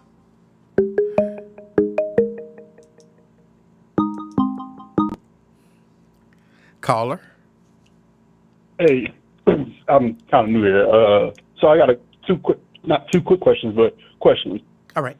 If let's have you playing quarterback. If this happened weeks ago and you say hold their feet to the fire, are you saying you think that Absat would have changed his mind and made the right statements of, charge the white guy, think he changed his mind? I think if people effectively held his feet to the fire, absolutely. Yes. Really? Okay. Yes. Okay. I guess that's the only question, because the next one would have been, as we said, no, because, again, I think and I agree with some people calling, saying that, unfortunately, that the other side of it is the fact that the JD Vance guy, whatever brother is running. And people feel like it's a lose-lose damn near the situation. Just the simple fact that, like, all right, cool, hold the feet to the fire, say, hey, we want you to be here, X, Y, and Z. I feel like, to an extent, he will think, well, what's your other option? Who said that? Was it Trump that said that crazy stuff of, like, what you got to lose type of deal? Like, that you got me or huh? Yeah, that was Trump. But see, here is what, and this is just my opinion. I mean, sure, because we have so many years of not holding people's feet to the fire, then they can look at us and say, what you got to lose? Or, you know, what are your other options? Or whatever the case may be. There's a little gnat in here. But whatever the case may be, people can look at it and say that. But if you start to consistently hold people's feet to the fire, consistently, meaning if you don't represent us, we don't just say it's okay. We say, no, we need you to represent our interests. And we don't follow it up with, but I'm going to vote for you anyway. We make him believe that there is a chance that either A, we won't vote for him, we'll vote for somebody else, or B, we'll stay home. You got to make him actually believe that there will be some consequences. But if you continue to tell him, do what I say, or else I'm going to vote for you anyway, there is no incentive for anything to change. That's why I said if people effectively held his feet to the fire from the beginning, you don't think he was out of town watching and listening to the coverage, and you know him and his team was on social media, and him and his team heard and saw all of the posts and comments about how bad the black people were, where there were a lot of black people who wouldn't even criticize the white people at the very beginning. He saw that. He knew when he came back from vacation what he was coming into. But if we would have been together, like on one accord, we want to see justice. We want these white people. The white people were wrong and the black people were wrong. And we want to see everyone held accountable. And when he came back, if the sentiment in the city on the radio station that has all of the influence that it has was the same as the sentiment on that other radio station, he would have had to look at that and say, whoa, hold on. I know that the white station is mad, but the black station is mad too. And they want to see justice. Now he had to determine, how do I handle this? How do I handle this? I agree 100%. I don't think that's the issue. I believe, obviously, people, again, like I said, effectively demanding change and being held accountable, all those things, right? I agree 100% that's what was happening, I guess, maybe not effectively, right? Because then obviously didn't change his mind, didn't say the things we want him to say and do it the way we wanted to do it. But I also feel like at the same time, I lost my train of thought that fast. Can I guess? I guess? But you might have been going to say, and if you wasn't, that's fine. But at the same time, what else we got but J.D. Vance? So he knew we wasn't going to vote for J.D. Vance, brother. So he coming in, he already knew that he had to vote. No, sorry. I think I got it. No, that wasn't what I was going to say. Okay. I feel that at the same time, while that's the case, and then let's say we do go with the method, right? Let's say, cool, we say, hey, look, we're not voting for you next time around. You better get it right, or you out of here, what the case may be. And then we stuck with, J.D. Vance and whatever, deal with that. It's just, I don't know, I just feel like it's such a weird dynamic, because this isn't corporate, right? If he's such a job and we're his boss as the public's people or whatever, we can't fire him in the middle of his term and have somebody else come in. He has to finish it out, so regardless, whether his ego or whoever, prosecutors, judges, whoever people who are voted in, they're in for that entirety or for that term that they're in for, right? So when they're in there, we are stuck whether they listen to us and do what we want or they don't, until it's time for the term to have to be voted again. And if that's the case, then we say, hey, you suck, you didn't do what we want you to do, what the case should be. Even if we held their feet to the fire, then comes around voting time, and maybe I'm just all over the place, but I also feel that sometimes then we get criticism, black people, young, old, whatever case it be, for not voting or whatever, because then we get the kind of like what the Trump thing happened, right, with Biden and Trump. I know you kind of went over the nobody cared about Biden because the stuff was old in the past and whatever, but I feel like those were the things that black people were concerned about, of like, hey, you already screwed us, why are we putting you back in office? And then the reverse was, well, if you don't put Biden in, we got Trump. And I'm not trying to go that route. I'm just saying, just in general, a group of people saying, hey, we don't like what you did in the past and what you potentially do in the future. Tell us what you're doing currently to make things change or right. And they said, and, it sounds good, or the case should be, and then they get there and then don't do that job or uphold the way that we want them to do. It felt like you're just stuck. You know what I mean? Like, does that make sense? I know what you mean, but again, we keep going to the end instead of dealing with the now.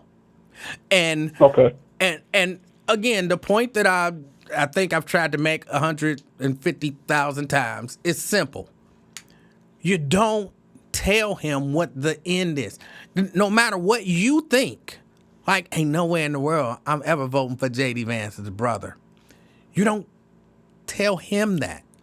And you don't function from that premise. You function from the premise of either do what we say or else. And let him imagine what the or else is. Like you do what I say or else. And then we follow it up with, but the or else is J.D. Vance's brother. Like, that's not an incentive for him to do what's right by us. So sometimes you just stop. You do what's right or else, and let him imagine the what else. No, I agree. I fully support that with the 100%. I just feel like sometimes on their end, they know what the or else is. Because, again, like, it's only two parties that's running. So the or else is either way, let's say we just say for else. Or else. Either way, it's going to be, well, I just lose. That's his only option, right? Because there ain't no other. Now, how he loses, whether we vote for the other person or we don't vote for the other person. May I interrupt you just for a little bit? Yeah, go ahead. Sorry. I disagree with you that there was not another option. There were plenty of other options. Maybe not at this point, but if we had been holding his feet to the fire since day one, there were unlimited options. But if we've been telling you, I'm going to vote for you no matter what since day one, and then we come down to, well, now there's only two choices. There's no reason for him to take us serious. So that's what I'm saying. Everybody is trying to go from right now to our only option is J.D. Vance's brother. But guess what? This ain't the first time he's done something that he didn't represent our interests. What did we do then? We said to people, oh, don't criticize him. He's our mayor. Oh, don't criticize him. He looked good. Oh, don't criticize him. He got straight white people hair. Oh, don't criticize him. You know what I'm saying? Everybody got all these excuses. Nobody held his feet to the fire and said, you do what we say or else, when there were other options. So then we find ourselves towards the end of the race where there's only two options. That's our fault. Got you. Okay. All right. No, I respect that. All right. Well, appreciate it. Hold on. Let me ask you before you go. What's your name? Andre. Andre? Yeah. Well, Andre, I appreciate it. Is this your first time calling? Second. I called maybe a year ago, but I listen all the time, but I'm usually working. But you're on a little late today, so I'm able to jump on and chime in a little bit. So I appreciate it. Andre, I appreciate you calling. All right. Have a good day. You too.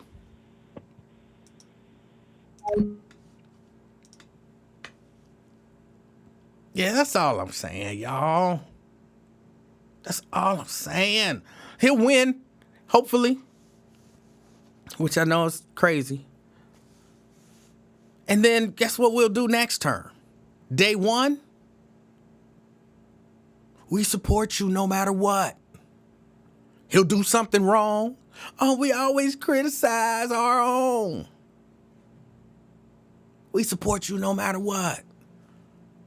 Through the primary, we support you no matter what. Come up to the end and it's him against some other horrible candidate. Well, we can't criticize him. What about all the time you could have? What about all the time you could have? It's like Janice says, it must be strategic. Right, it must be strategic. And in no world is being strategic saying, do what I want you to do or else, well, I'm going to support you anyway. That is the opposite of strategic. Even if you know you're going to support him anyway, you don't tell him.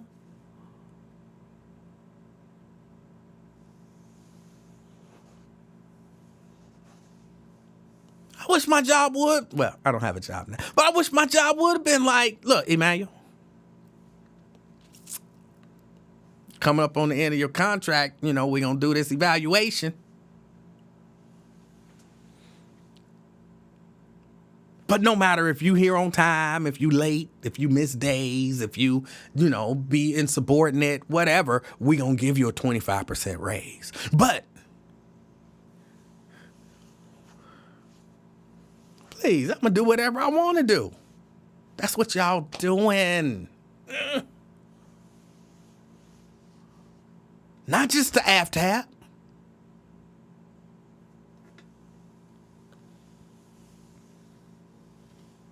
Who's out here hollering about Connie? Who's out here asking for the police chief to be fired?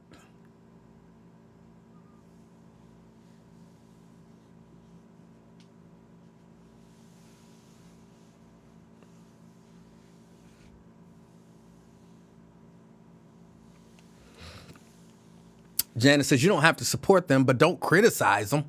How do you get in?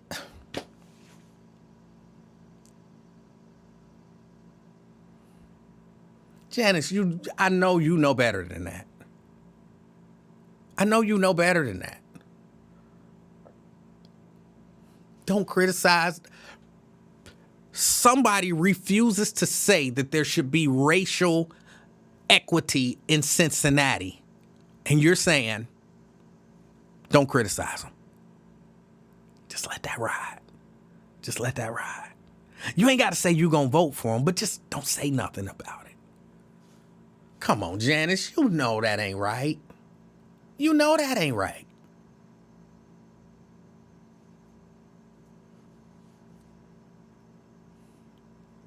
Should there be racial equity in Cincinnati? I refuse to say that. Don't. Just let that ride. Don't be critical. Shh. Just let that ride.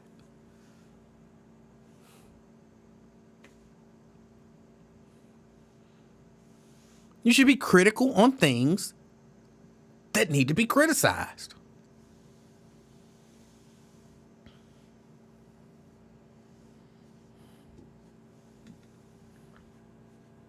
Yeah, I got to get out of here.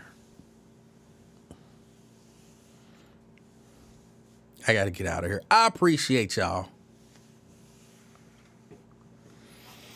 hanging out with me. I'm disappointed because it's not going down right. And again, this ain't about a brawl, a fight, a melee, or any of that kind of stuff. This ain't about that. This is about equality in the justice system. Well, we know we not going to get no equality in the justice system. You know you're not if you never demand it. Like, for real, demand it. Say to the people who can make it happen, this is what we demand. And if not, then there's going to be consequences.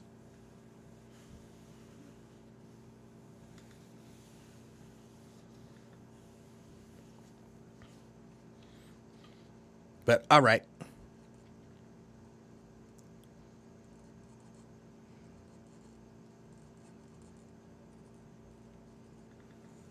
I gotta get out of here.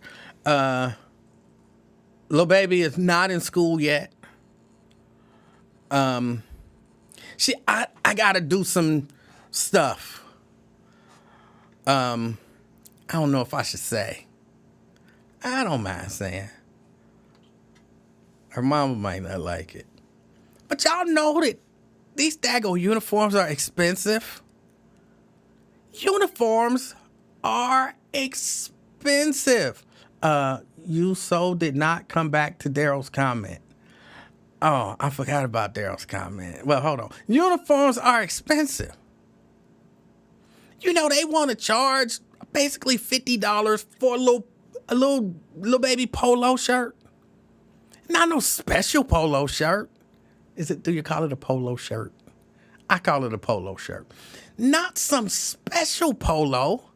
Just a regular old polo. But they telling them, you gotta buy it from this company.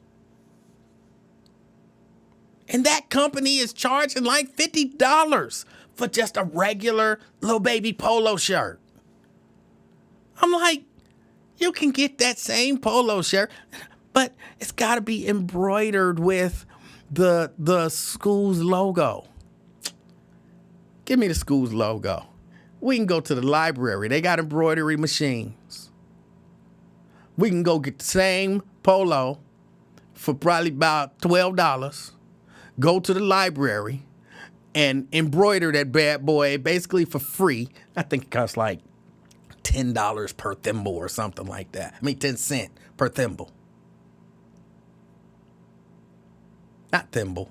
What do you call the little thing to go under it? The bobbin? Is that it? 10 cents per bobbin.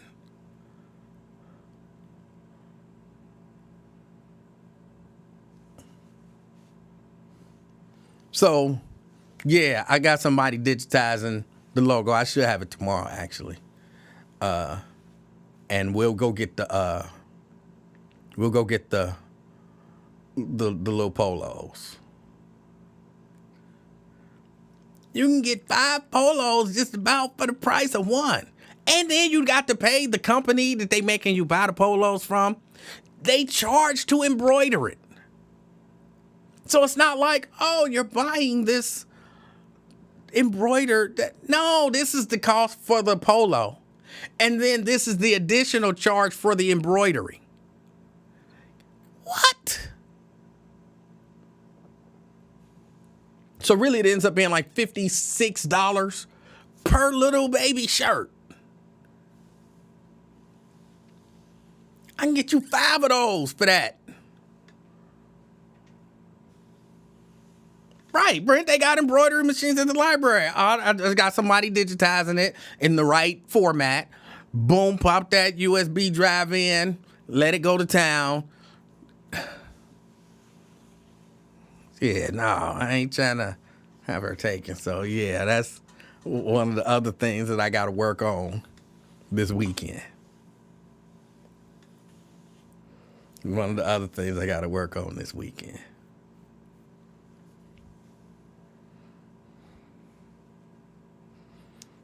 Hey, if the little baby got to go in the Gordon Gartrell, she got to go in the Gordon Gartrell. It is what it is. And Daryl Carpenter, I don't know what's going on. I saw his comment was about somebody saying something about him. I didn't understand exactly what it was, but what somebody said something about people was jumping him or saying bad stuff about him.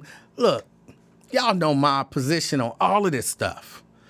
A lot of times, kings think alike. Kings think alike. And so, my mindset is, can we all get along? Can we all get along?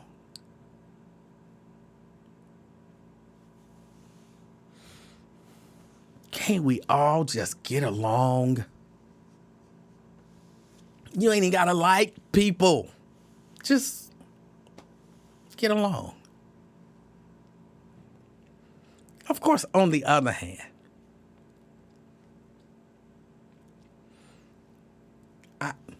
hold on, can I, now that it ain't over, but can I share a little bit of my thoughts on the brawl?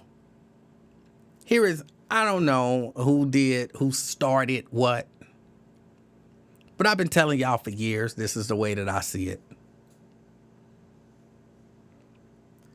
I say, if somebody put their hands on you, and because even I was like, they went too far. But if somebody put their hands on you,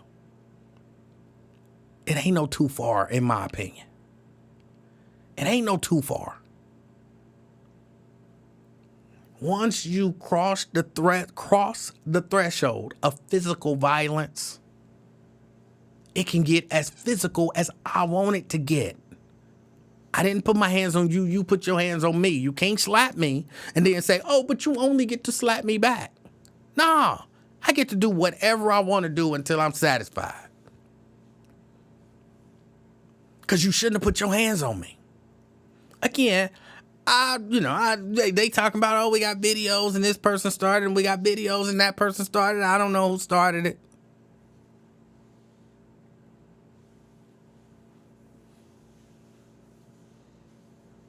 But, let's assume, just for the sake of argument, let's assume, white dude started it.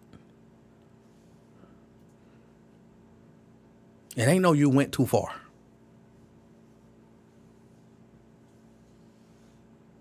Yeah, but once he was beat, he wasn't beat until the person who he hit said he was beat. You don't put your hands on people.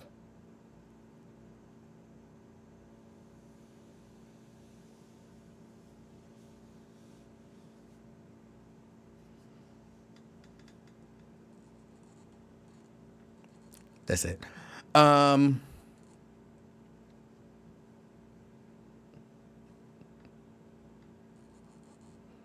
Y'all know that was the snitch keeping us going on being messy. Look, I don't even know who y'all talking about. But the only thing I can guess, because y'all know I don't really mind calling names necessarily, was Ross Freeman. And I think he does stuff for entertainment value. Like, you know what I'm saying? It's all jokes to him. But to some people it'd be serious, and it seemed like you really just keeping stuff going for no reason. Like, I don't get a lot of joy out of watching. Well, I'm gonna say this, even though it sound like I'm being hypocritical, and I am, because I do be watching fight videos. But that stuff already happened. You know what I'm saying? Me not watching it ain't gonna make the video go away. But I don't get much joy out of seeing two people go at it and egging it on. Ooh. Like that, we used to do that when we was kids. And then I never really did it that much.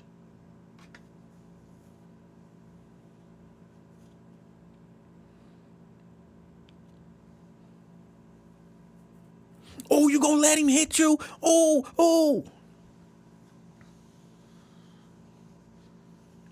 Now, I'm not saying that Ross Freeman was the one doing anything. I just know that he will do stuff like that.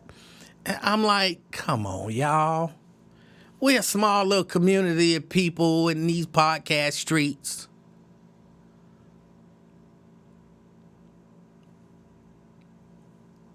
We don't have to go, super duper hard on each other. Like, I know Sierra mad at me because I said that Avtab could call her N-word and she'd still vote for him. And then she said, F you, Emanuel. That's over the line. But I don't think, you know what I'm saying, we going to be on everybody else's podcast and I'm going to be calling her B and she going to be calling me an MF and, all of that kind of stuff.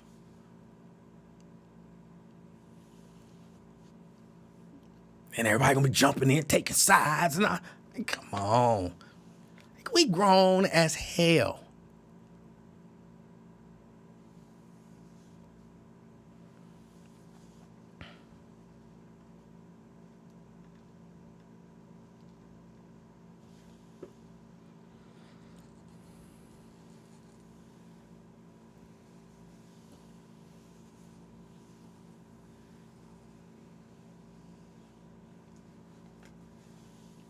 So I don't know what happened. I don't really get a chance to listen much to, to Lincoln, to Wyatt, and of course everybody know I'm banned and blocked. I definitely don't get opportunity to listen to Nathan Ivey.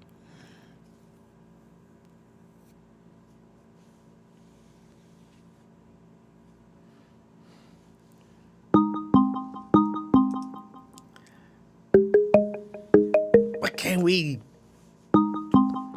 either get along or just not get along and just let that be that? Caller? Hi, Emanuel. This is Edsel. Hey, how you doing? Hey, I'm late as hell. I apologize, but I'm glad you were still on. Yeah, I was just about to get out of here. What's on your mind? I ain't gonna hold you too long. I just wanted to know, why you still talking about this monkey ass melee? Well, again, I'm not really talking about the melee as much as I am talking about kind of the fallout of the melee, which is where there have been lines drawn politically and justice system wise. There have been lines drawn, and I'm talking about those lines and how disappointed it is that some of the people who are drawing these lines are drawing them where they're drawing them. Well, yeah, I mean, well, it's like this. I mean, I honestly, I'm surprised that you're still even being involved in it. Like take a Wyatt. He's new to podcasting, new to news announcing and whatnot. So, it's kind of new. Everything's kind of new to him. This is old hat for you. You know this story is dead. But this is it. The whole it's not. Thing, everything's dead. It's not. It is. It is. It's really not. Well, for me, it is. I'm not gonna let these goofy ass Negroes consume any more of my fabric. I'm not riding for these guys. You out there robbing people, taking off his jewelry, cold cocking women. I ain't got that, man. Fuck these niggas. I've had enough. I know you're riding hard for Holly. Black Cincinnati has had enough of the black boule trying to convince us that these people is getting a raw deal. You get what you get. We all 50 damn 40 and 30, 40, 50. So why didn't that white man get charged? Why didn't that white man get charged? I don't know. You know. I don't give a damn. And you know why? And that is the issue. You don't give a damn. I actually do. I want to see equal justice. Let me tell you the difference between you and I right there. With that right there. I've been in real trouble. You've been in some symbolic trouble. Big difference. Big difference. All right, you're saying that to say what? What is that? So wait. Hold on. Before you tell me, let me guess the conclusion that I should come to. Because I've only been in symbolic trouble, white people should be able to walk around Cincinnati slapping the shit out of black people, and black people should get charged if they respond, but the white people should, because justice is not for black people. Black people deserve whatever they get. That's the conclusion I should come to because I've been in symbolic trouble. That's what we come to love of 20-25 years from Emanuel. That blatant, reckless cynicism.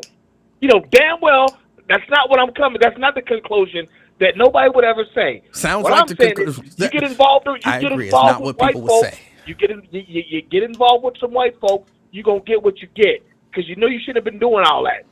So you are saying what I said. You're just not using those words. I'm not saying any of that. What I'm saying is that is what you're these saying. Niggas goofy. I would never been in a pack of niggas like that. Well, one of them's gonna cold cock a woman and fuck up everything for everybody.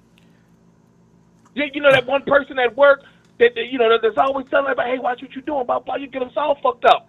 Dude who cocked that woman, he got them all fucked up. That's their problem. You don't know it, but you are saying exactly what I said. You're just using different words to say it. Okay. Hey, there's the Emanuel the cynic again. No, that's Emanuel the realist.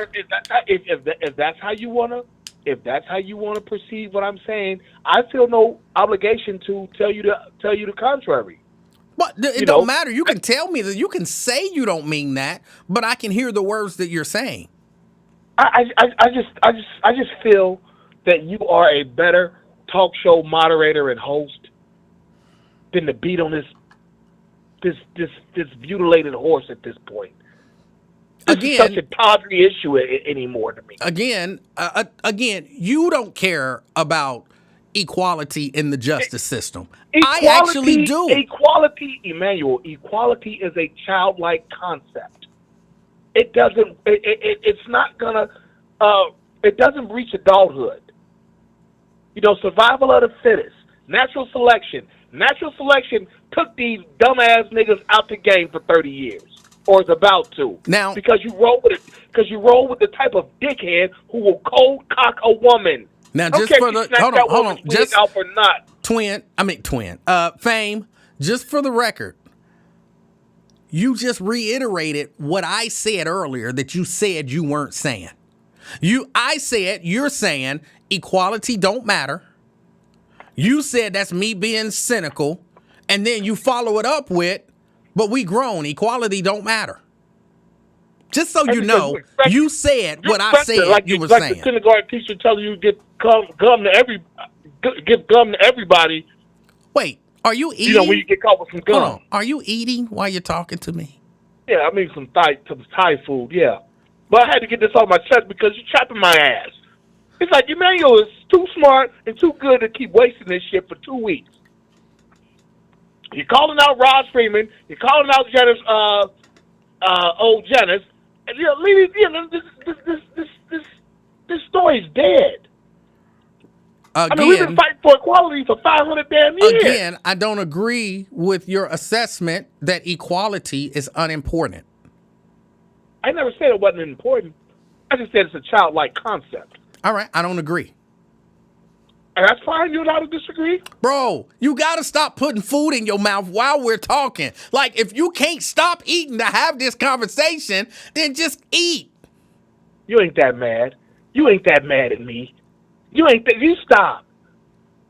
You know, why you acting like that? You know, a lot of people, I could come on these podcast airwaves and be a cold-hearted cynic like you. Bro, you put one more spoonful of food in your mouth while we talking. I don't like to hurt people's feelings. That's why I don't do the cold-hearted cynic like you do. What's wrong with you? Are you okay, bro? I'm just saying we should have some equality in the justice system here in Cincinnati and Hamilton County. We should. And we should also not cold cock women. You are really concerned about that lady. Because that was the coup de grace. That was the thing that broke the camel's back. You don't do that. This is a non-story for the last 3 weeks. But because you cracked that woman, now you got to peel back 4,000 layers of the story. And that's all I'm saying. It's like, these niggas kind of cause their own misery. Do your eyes still hurt? Robbing dudes when they, taking stuff out of his pocket and all that corny ass shit that they did. These niggas, I don't feel sorry for them. I don't feel sorry for Holly out there hitting people either. You don't have to. I don't feel sorry for her. Yes, you do. But I'm just telling you, there's a reason and there's an excuse. This is the reason why these people are facing 30 years in jail. I'm not even talking about them people facing 30 years in jail. Old boy cold sock a woman. I'm not even talking about them people facing 30 years in jail. I'm talking about the fact that man should have been charged with hitting that other man. Okay. I mean, maybe you're right. Perhaps you're right. And I'm not being cynical. Perhaps you are right. Maybe. I don't know. Perhaps. I'm sorry? Is it legal to slap somebody in Cincinnati? I'm not a lawyer nor a police officer. I don't know. Now, you know. Is it okay, let me ask this. If me All I know Hold on. If me and a cop was down there and I slapped him the way that white man slapped that brother, would I be charged? I'd imagine you would, but at the same time, if I got 4 or 5 homies with me, because you know it's not legal, one dude slap me, they're gonna be like, man, you better handle that. You keep trying to gloss over. No, you keep trying to gloss. You keep trying to gloss over the wrong that the white guy did. That's what I want you to focus on. That the white guy did. I'm just trying to let you know. I'm just trying to basically say, what the hell did you niggas expect was about to happen? That's all I'm saying. Is like, damn, at some point, let's be 35-year-olds. That's how old all these guys were. 35 to 40, and the women were like 25 to 35. At some point, let's be adults and use discretion. Why aren't you saying Ask that ourselves, about Holly? What the fuck is gonna happen? Why aren't you saying that about Holly? Huh? Why ain't you saying that about Holly? Because Holly ain't black and ain't on this show. Exactly. Exactly. That's the issue. You ain't saying it about Holly because she white.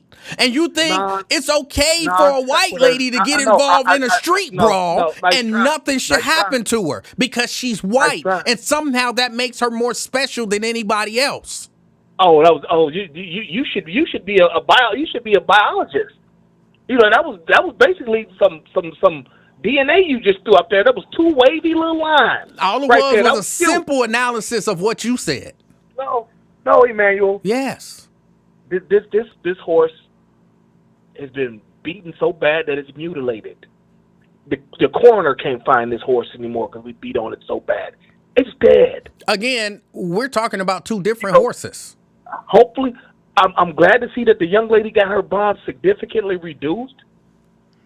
But at the same time, hey, you concerned about Holly.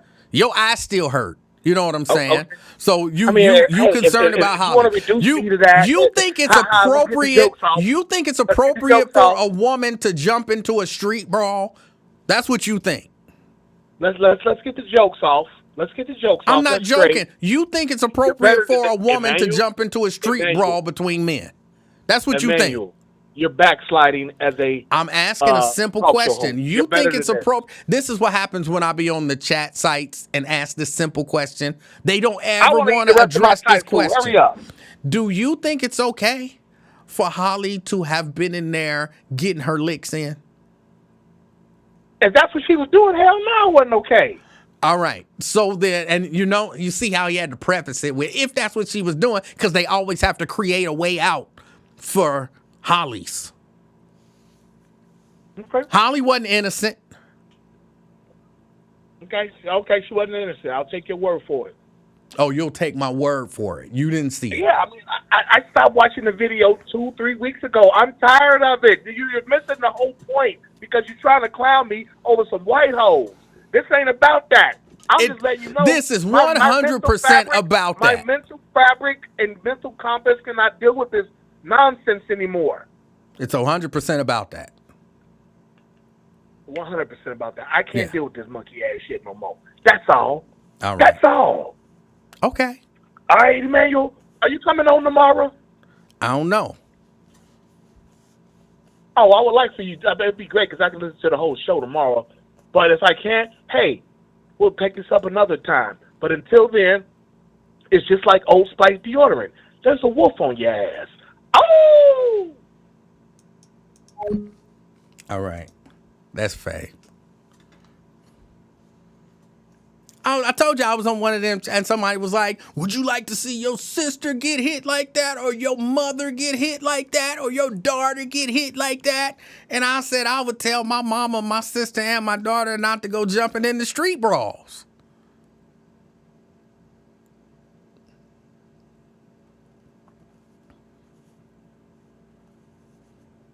You can't be innocent, lady, because you got knocked out.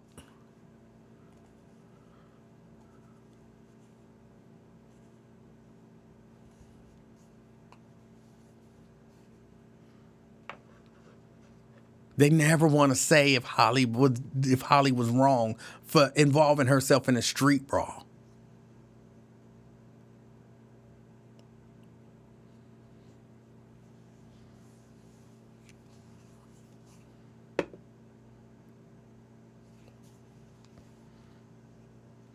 Get out the way.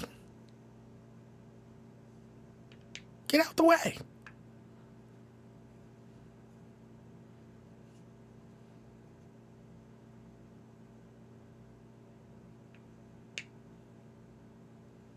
Yeah, Holly is. She about to pay her house off and have some more to spare. It's true. It's true. But I just want to see some justice. And again, I know a lot of people wouldn't have been misdemeanor assault. But if you do misdemeanor assault, then you're admitting that it wasn't just black people who did something wrong.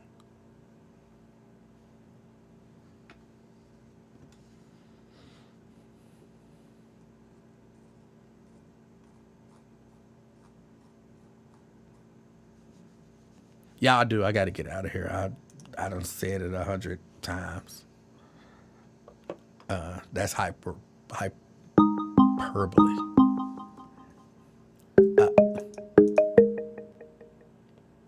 Hello? Okay. I tried to hang up because I already called once. Oh, okay. But she's about to pay her house off. Now, you know what she had said, the first comment she made? She said, I'm not mad at anybody. She said, because before this, my life was so dark, was in such darkness. So I don't really know what her life was like before this, but like, and then I made a comment, and I hate that.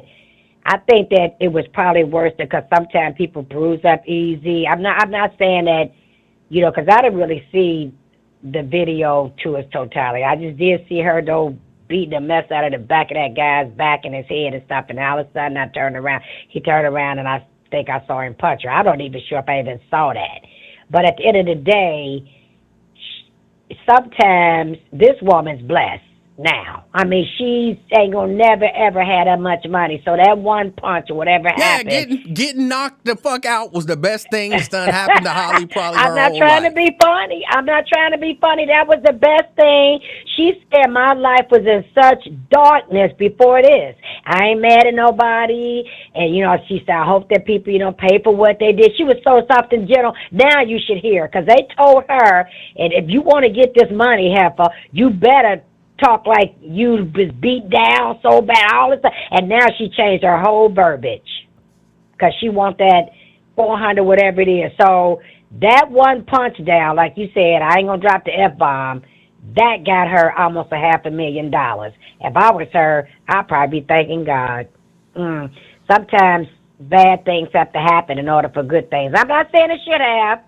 Don't get me wrong. Mm-hmm. But if it happened and I got $500,000 and I'm going to be straight, you know what I'm saying? She should be probably somewhere praising the Lord. That's all I'm going to say. GC, right, we had to figure out a way. If I socked you in the eye for $500,000, it ain't going to work. You know why it ain't going to work? You're not a white lady. I wish you did. I wish you did. Because guess what? You can punch me, and I can get the money, and then we can half in and shoot. Come on. Come on up in here. Half. You take 4, I take 1.